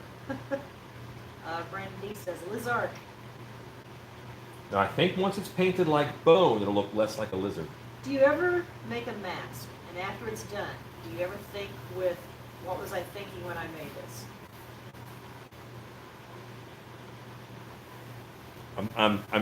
I'm considering your question.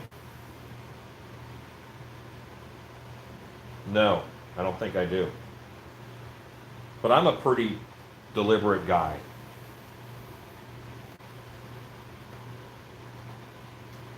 I've made masks that I thought were cool and no one else did. I've done that one for sure. Hey, wife, you tell a little bit of a story. Okay. How long will you be? A 1 minute story. 1 minute story. Okay. We're going to continue on with the chapter of someone. Gosh, he looks so good. Thanks, wife. The chapter actually that started when I forget who it was tonight who asked, have you ever ran into someone?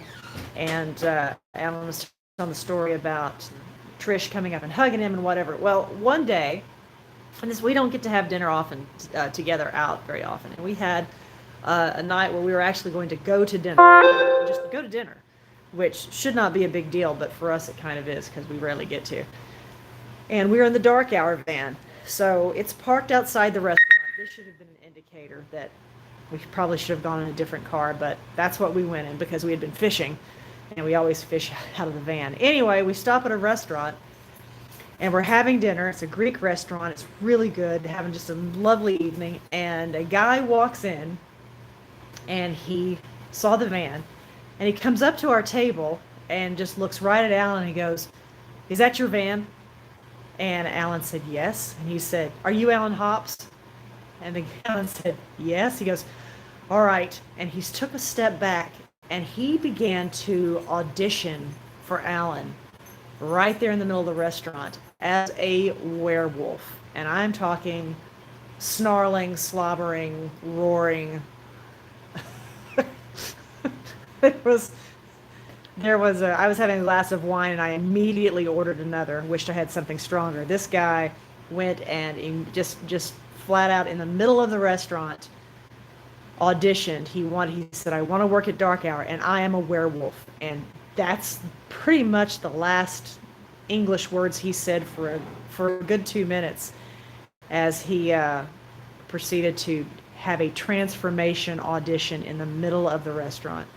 And I mean, he never introduced himself. Guys, it wasn't even a good audition. Okay, first of all, it was in a restaurant, but second of all, it wasn't a good audition. But this guy didn't care. He had his full Wolfman transformation audition in the middle of the restaurant, and it was probably one of the strangest situations that has ever happened when he's been recognized or someone saw the van. And so, yeah, quite put us off of our dinner. And after that, we were just ready to go. And plus, we were a little mortified for the other patrons who were in the restaurant because they had no idea what was going on. So you just never know. what's going to happen with the dark hour van. Back to you, Ellen. That was a wild night. I did order 2 glasses, Michelle, and when I got home, I had another one. That was an experience, wasn't it? Yes, it was.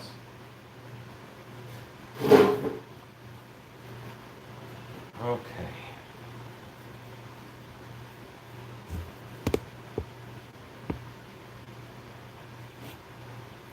I left full-time art due to health conditions. Career change for the benefits was not easy. I guess that's why I do so many mediums and subjects. Pent up creativity. Who's that? That is Thomas R.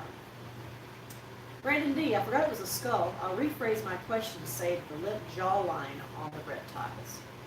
What was the question? Find your question. Oh, Would yeah. Would it have something similar to the lip line you see on reptiles?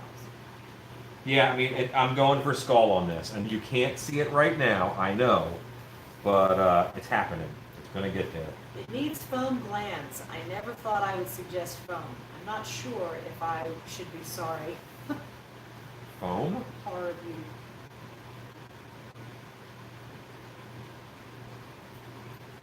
Have you thought about doing part of your live feeds by sharing photos of items sent to you, such as blanks they have painted, maybe showing on the big screen? That's a possibility. I wouldn't mind doing that. That's a good idea. Is cobwebbing a mask a good idea? I do it all the time. I do it to costumes, too. The costume ladies at Dark Hour hate me for it. I hope once life resumes that these live streams will still be going on a semi-regular basis. Well, I was I was semi-regular before, but I do think that I have a plan, and I will definitely keep doing them. They won't be 5 nights a week. Right now, I take Thursdays off because Haunters Hangout is on Thursdays. Boy, one of these Haunters Hangouts coming up. It's about mask making, and I'm on it.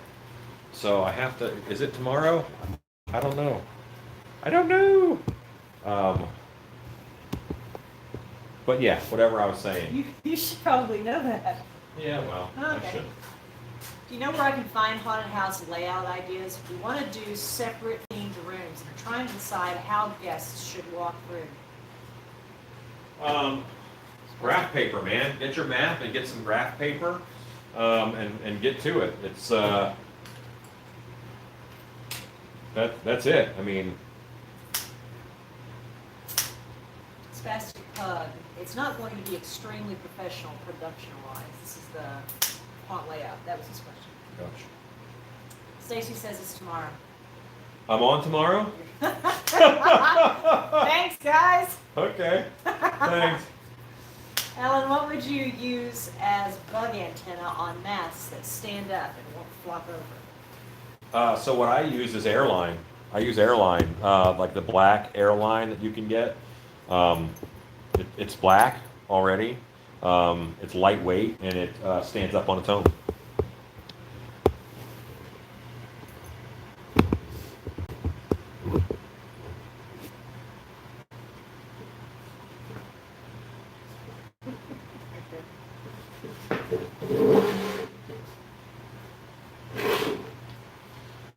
Okay. Now, I need to work on this stuff.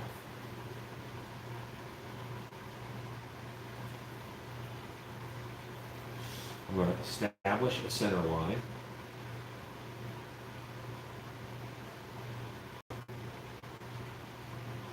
Airline cable? Yeah, airline cable, an airline hose.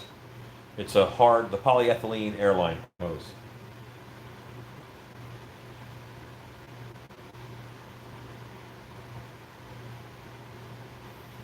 Osius and Lorna. That's an idea.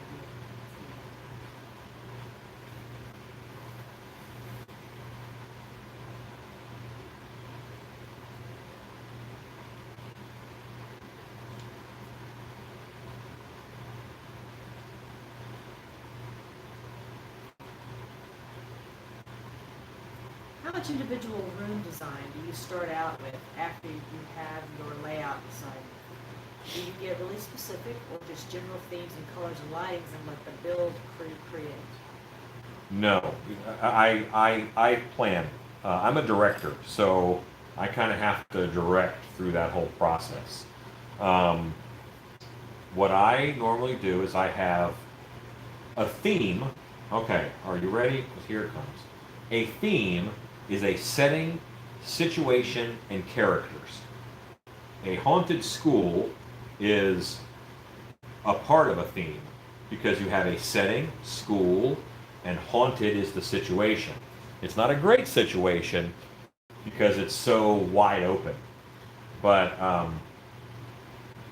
so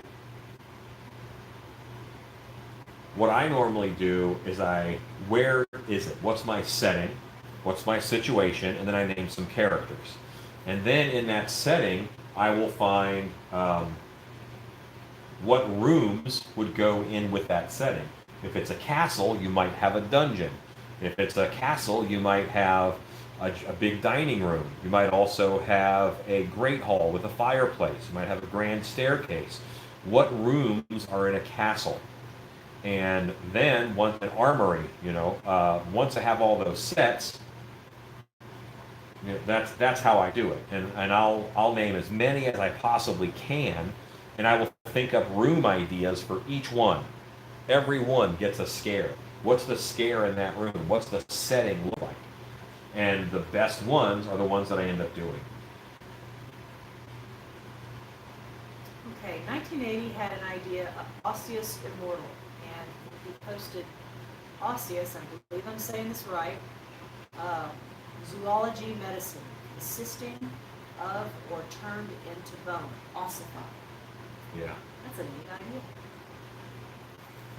I'm 68 from the UK. I just love your work. This is Richard Adams. Oh, thank you so much. I appreciate that.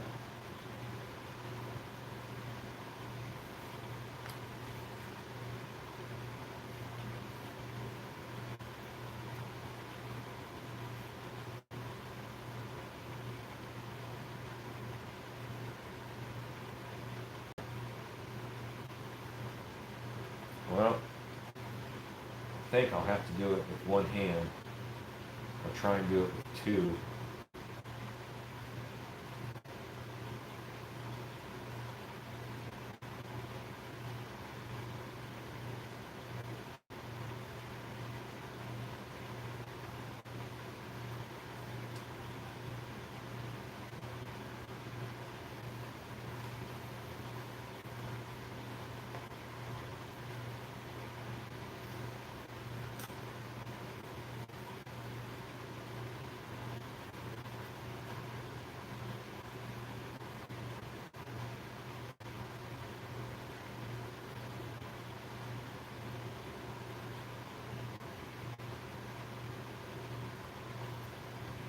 That would be something, Paul Bennett, it would be cool to have them move. I'm not sure I would know how to do it convincingly. We're talking about motorized antenna. Paul. Someone help Paul out here because just type out what I say. On eBay, look up Elope. Elope. That's a company. And they sell rabbit ears that you can wear and cat ears that you can wear that are voice activated. So when you speak, they move. And it's pretty simple to just strip the ears off and put your antenna on, and then you have antenna that move with the voice of the actor. Elope. Moving ears.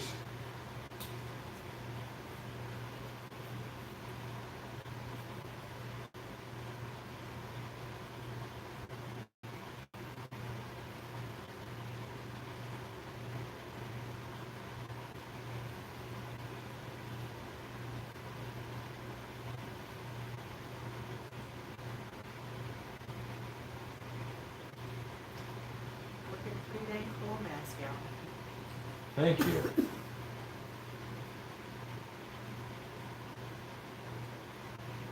You were at 9:30. Okay.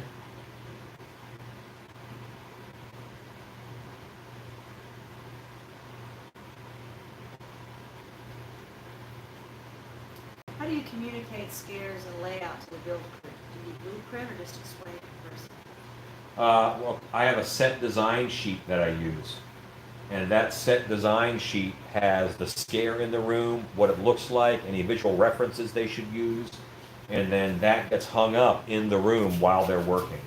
And they can reference it whenever they need to.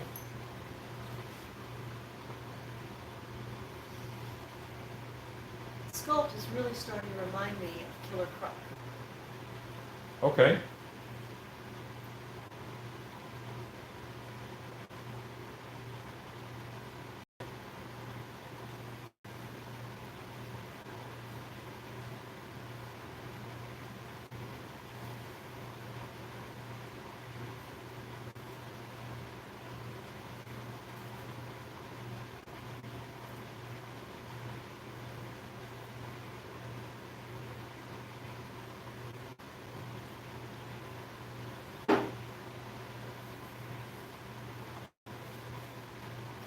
But I think we need, wife, we need a couple more comfortable chairs for while we are live streaming here. We might have to go Because invest in some checks and these. Since we've done live streams every night, these stools hurt my bum. Alan, is it frustrating for you to sculpt while we tell you what we think it reminds us of? I would find that frustrating. It's an exercise. And I see what you guys are seeing, and you guys don't have the benefit of seeing what I see. So it makes me a better director if it helps me in any way to get my vision across to you, then great. Stacy said yes. Yes to chairs. Random rapid fire question. Number 1, favorite TV show? Do I have a favorite TV show, honey? What do you like? Forged in Fire. Forged in Fire. Number 2, I favorite. haven't watched it in like 3 months. Number 2, favorite dessert. Okay, if my wife made it, then it's banana pudding. If it's not something my wife made, then it's probably a good flan. Number 3, favorite actor and actress.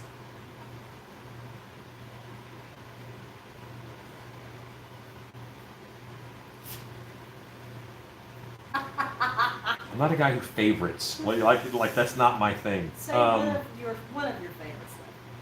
Okay, I'm thinking. Vincent Price. Actress. Tilda Swinton. Oh, I love her. She's done some cool stuff. She does. Favorite movie villain.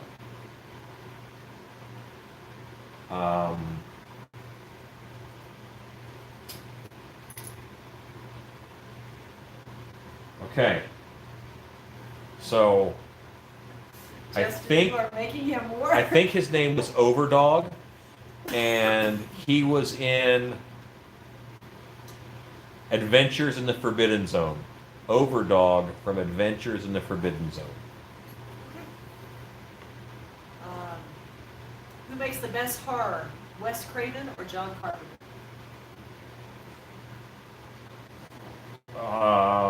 Wes Craven, but John Carpenter has way better soundtracks.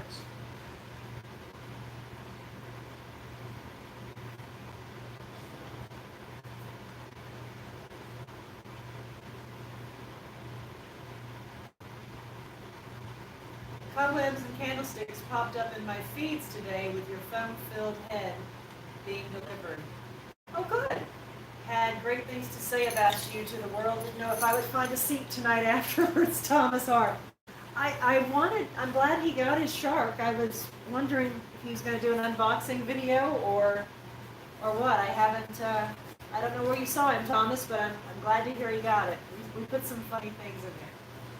Michelle says, new chairs with cups and glasses, for wine. This is true, Michelle. You should make a whole line of lore masks.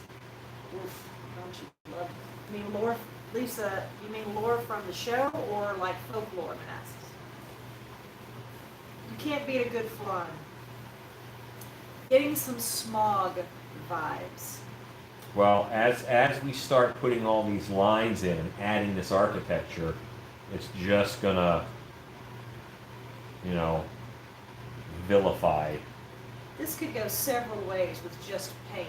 He could be a desert creature using earthly browns and grays, or a jungle beast using greens and bright contrasting yellows, a fantasy creature with pearlescent.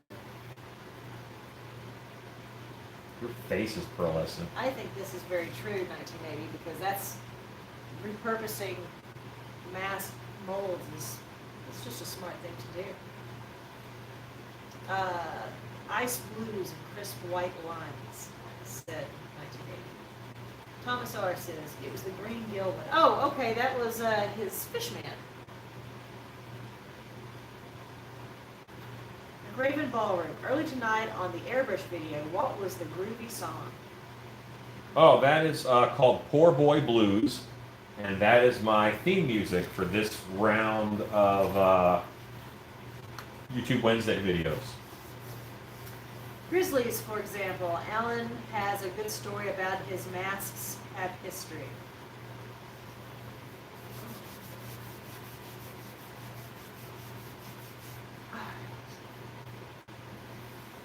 This is an amazing sculpt. Glad I picked it. Rob O'Brien. Yeah, Rob, this was yours. Alexa, what time is it? The time is 9:36 p.m.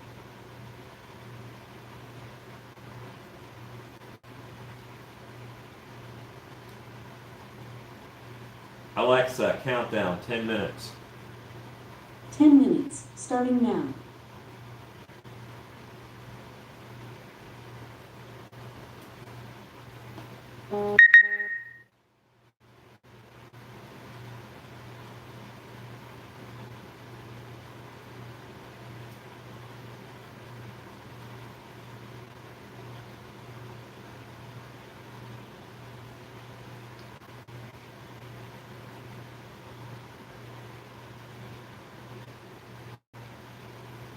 Hey, Ezekiel.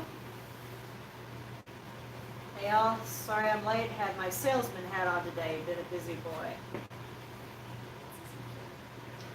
No problem, sir. Glad to have you with us. I hope all is well in Aussie land.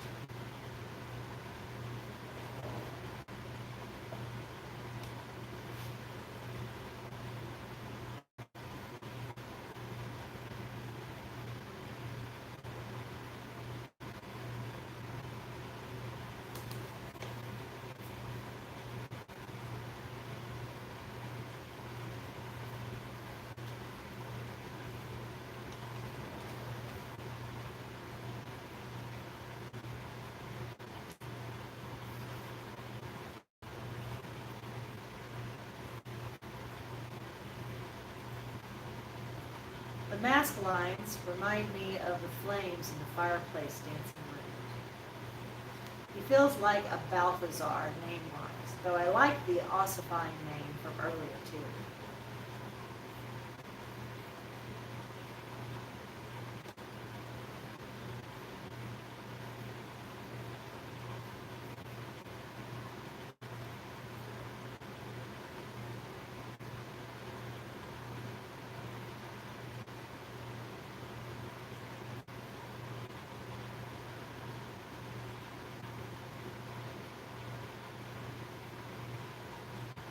And this is the kind of work you can't overthink.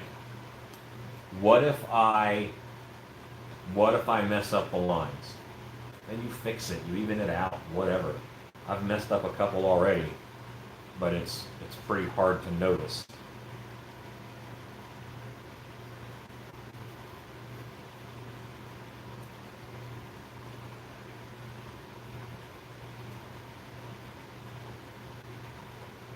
The more details you add, the more this thing needs a suit to complement it, maybe a later YouTube sculpt. Fondant says, I say Lizor. Ezekiel, I'm sorry, Ross Riker says, Stilty the Beast is my vote for its name.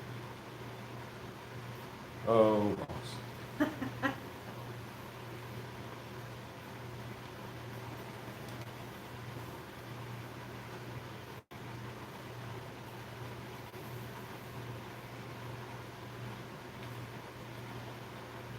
Hello, Body Geeks. Hey, Body Geeks.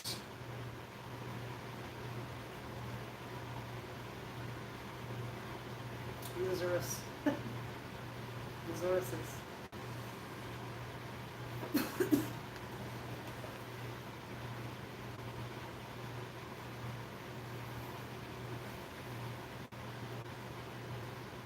Lockhart, I want one.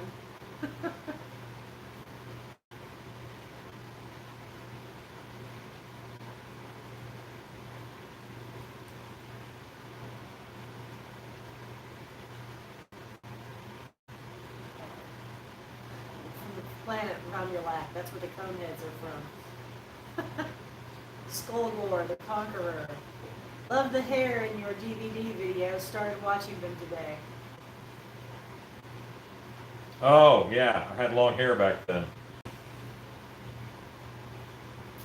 Name, Yuval, strong appearing demon who commands a fair bit of legions, known past, present, and future. Looks like a dragon. It's pretty sweet. Psycho Axeman! What's up, buddy? Good evening, sir. What are you making? I missed a lot by the looks of it, says Ezekiel.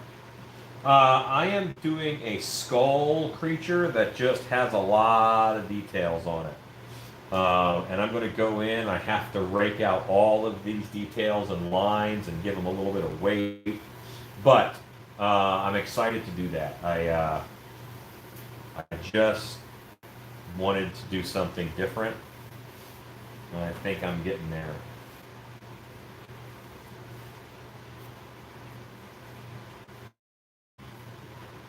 Because this is a stage, and then I'm going to go in with finer lines with a smaller, finer tool, I think.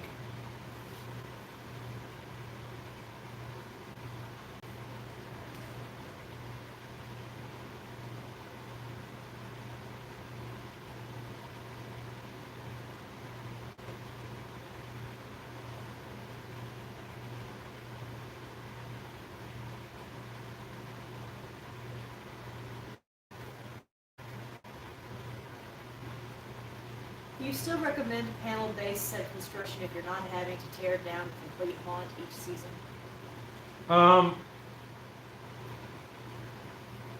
It's possible. I mean, it depends. Like, do you think you're going to have to move, or is this your home for 5 or 6 years, or, and what's your theme? Sometimes a panel-based construction doesn't work with a theme, so there's a lot of variables. There are times when you have to move every year, and I still don't recommend panel construction.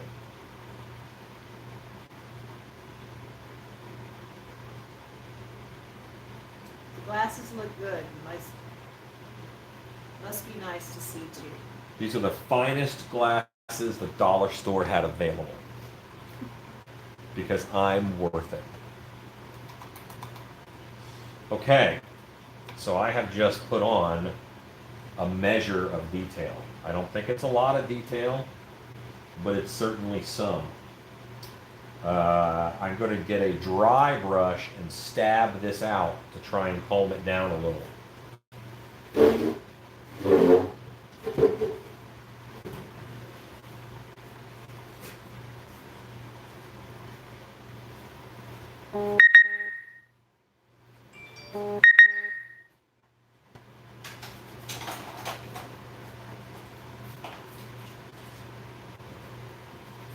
Dry brushes don't stay dry long, so I'll probably end up going through a few of them.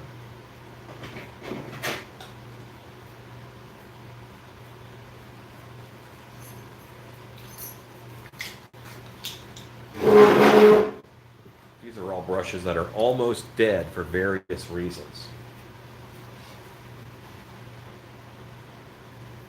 Lockhart says, lock the bone, dragon beast, osteo. Brandon, osteo Coruscator. I'm sure I butchered that. He has the same feel as Lord Zed. He was the villain in the second season of Photo Rangers. I'm well aware. He was the villain after Rita Repulsa. Bone Lord. Remember, bone has pores.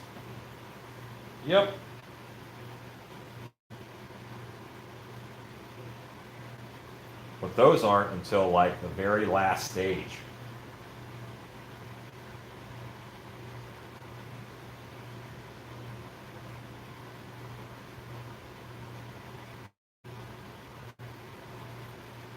Run lights in the groove like those Tron Legacy. It will be a permanent location, so I will go with full set design versus panel based. Never really liked panel based, but that's what all the YouTube videos seem to be. Well, yeah. That is body beats. Yeah, I probably wouldn't go panel based either. I mean, we're not necessarily panel based at dark hour. How do you come up with these ideas? You must not sleep much. I don't. But I mean, this is. I came up with these ideas by looking at other people's art and work. I'm not stealing their ideas. I'm combining and I'm morphing.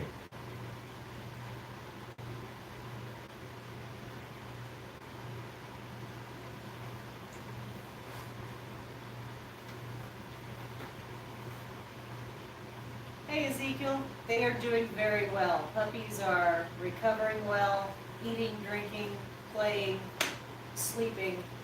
They slept really hard last night, so they are recovering very well from their surgeries.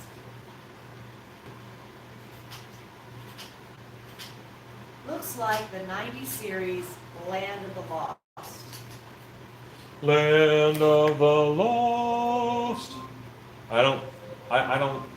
Was there a monster like this in Land of the Lost? I don't think it's Lisa. Huh. Alexa, stop. Alexa, collaborate. Alexa, listen.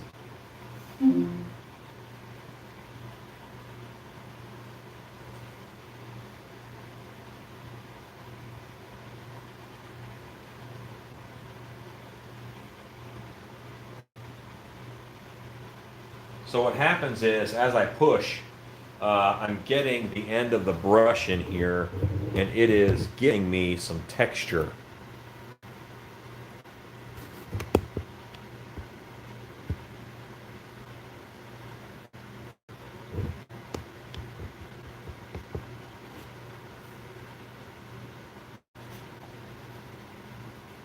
It's calming down my ridges, and it is putting slightly, not enough, but a little bit of those pores and osteo channels that it's going to need to look like bone and to read like bone.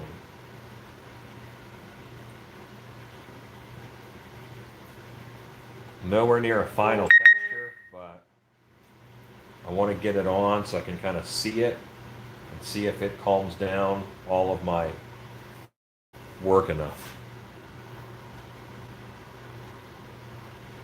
Hopefully you guys can really see the difference there.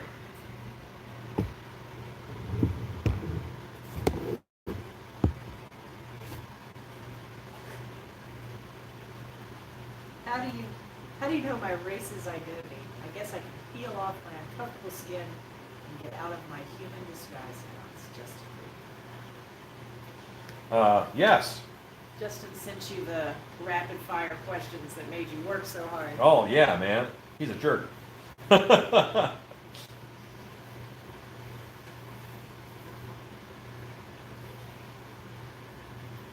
And Justin, go ahead and send me pictures of your sculpt that you asked about earlier, I thought. I don't want to stab so hard that I mush, and right now this has gotten, it's fouled up with clay, and it's too wet to just get it out of there, so I have to go to another brush.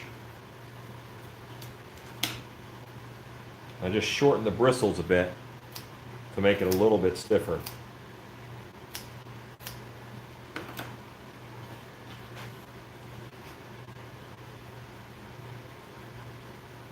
This brush had been used for spray paint earlier, so it actually was pretty stiff.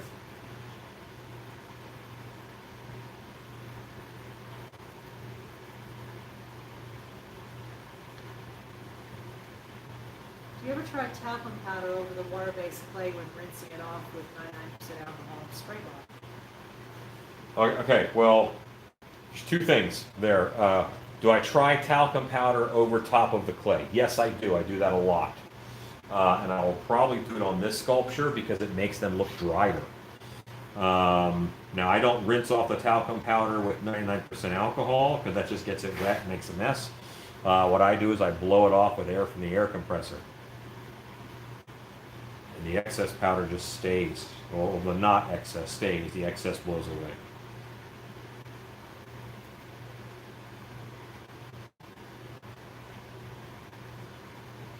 Could you brush some sandpaper to clean off some clay?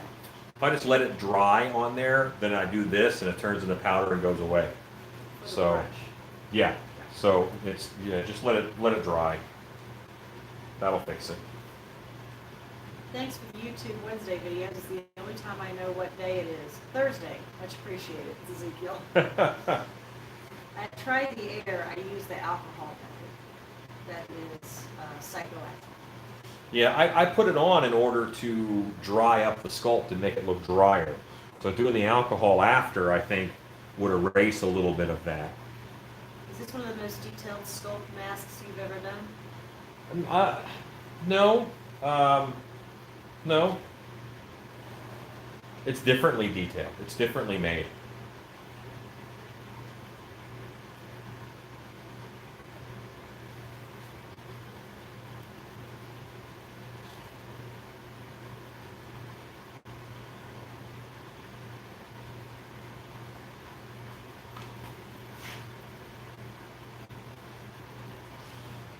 Yeah, I think I will eventually do one of these with some giant horns on them. Could be pretty.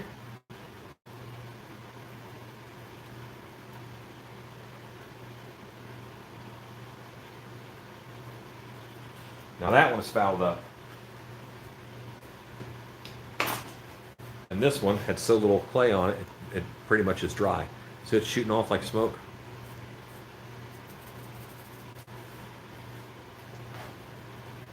Doesn't take long because there's not a lot of clay on it. The 1991 Shown the Terrible from Land of the Lost is similar, but he has spikes on all ridges and looks more dino.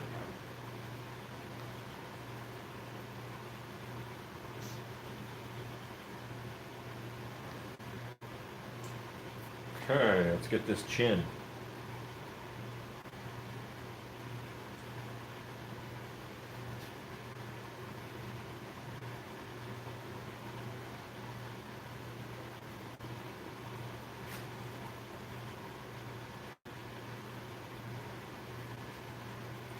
All right. Feel better about that. What do you think, wife? So, very good. It does have a devilish look. No ears. I should probably find a spot to put an ear hole.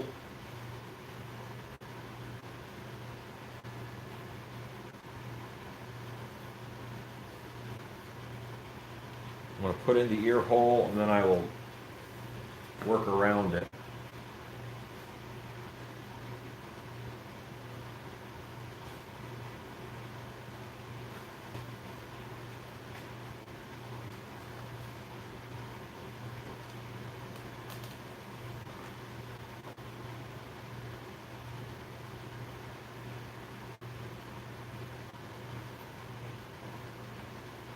Okay. Now I sit back down on the uncomfortable stool. It does hurt. Looks awesome, looks great. Really awesome. Ear hole would be good.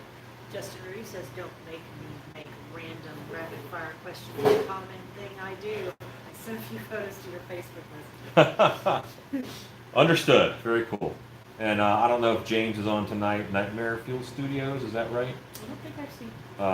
If he is, he sent some stuff to me, and I'm going to get to him too.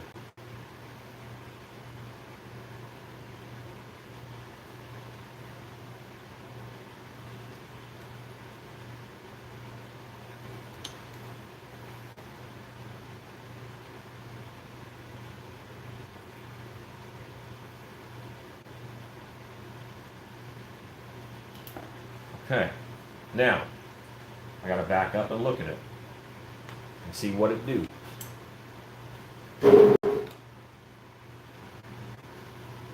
I'm kind of liking that. Could add larger horns on a later variant and make it more demonic. Maybe a bony spine up the back of the neck. Richard Adams says, nice.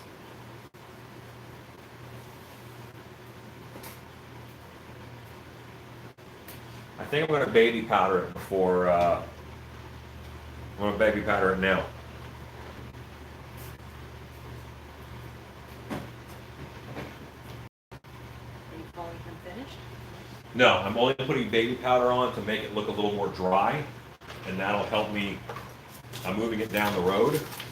It needs pore texture detail. It needs just some osteo lumps on it in spots, and then I blend them out to look like bone scarring, which is buildup in bumps. But I need to pull some more references for that. It's so close to 10 o'clock that right now I have time for the powdering, and that's about it. And clean up my tools and my workspace. That is beautiful. This might be a very versatile mask. Scott Clayton says, awesome.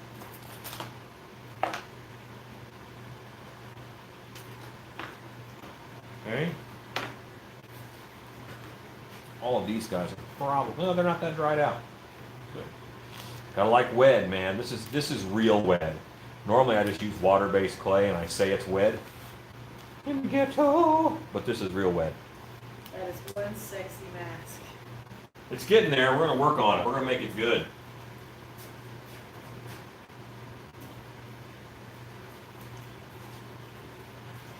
And Psycho talked about this technique before. You put baby powder on it. This is something I do on any mask I want to be especially dry. Because water erosion looks like water erosion, and that makes something look wet. When you spray it with water and you brush it with a brush, that's water erosion. Now that I have powder on it and I'm going to use the powder to do erosion, that's going to look drier.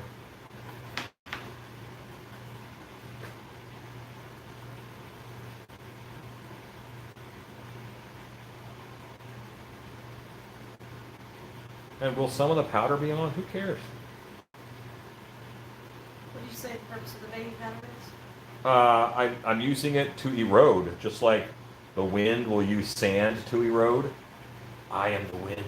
Painted flesh color. It's a dead ringer from my ex.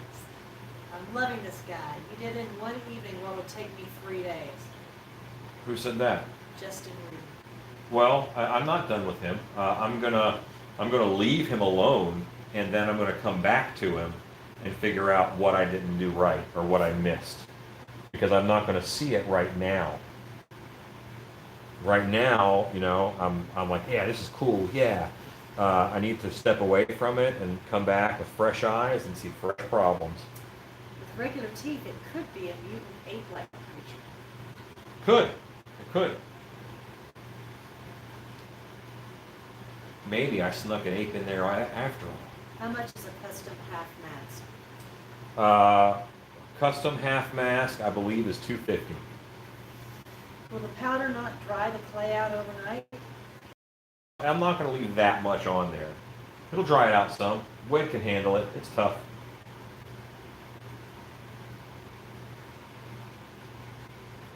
But normally it takes about a week between I sculpt it and then I get to mold it.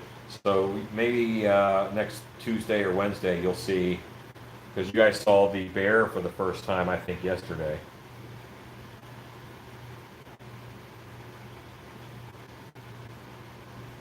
Maybe I'll detail him while I'm doing the Hunter's Hangout tomorrow.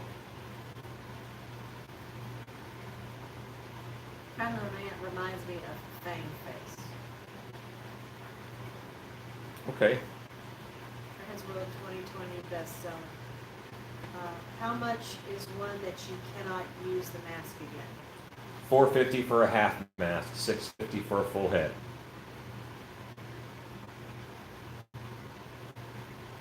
You remembered. You remembered. That's good.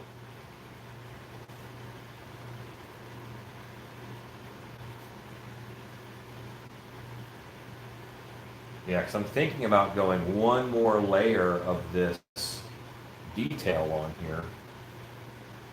I've not worked with wet clay yet, so thought maybe it would dry out. Glad I was not the only one thinking it. Just a bunch of them were wondering the same. No, wet clay, baking powder is not a great drying agent. It keeps you from. It's more of a lubricant in a lot of situations. But yeah, it's not a great drying agent. See how it kind of looks drier? That's what I'm going for. I'm eroding with the powder. Now I'm going to get the air blower out. It's going to go everywhere.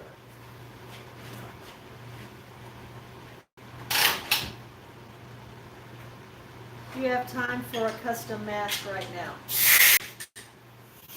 Depends on when you need it by.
Here's what's cool. I can see me adding EVA foam fins on him and making him a creature. And I could see me adding horns and making him a demon. So he's skull-like enough to work for a lot of things, which I think is good. I'm going to take you guys off and give you guys a close-up.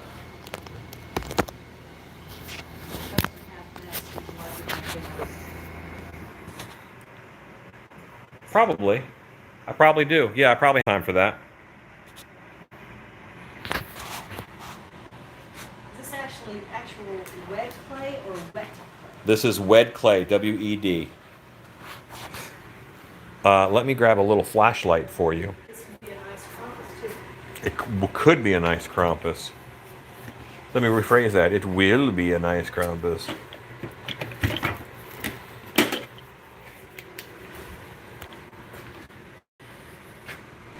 Just because I don't want the shadow of the phone to...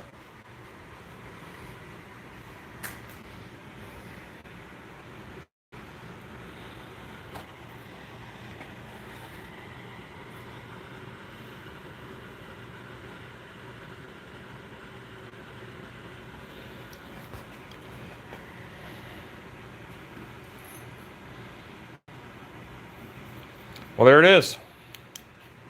So far, I'm going to find some reasons to piddle with him, and I will make him do what I need. So, thank you guys for hanging out with me and watching, and for supporting the channel and all that. Tomorrow night, I'm not going to go live. I'm going to be on Haunters Hangout. They're having a mask making episode, so I'll be doing that. Wife, we have any notes? No. Okay. I did 3%. Say goodnight, wife. Good night. And I say, go make stuff.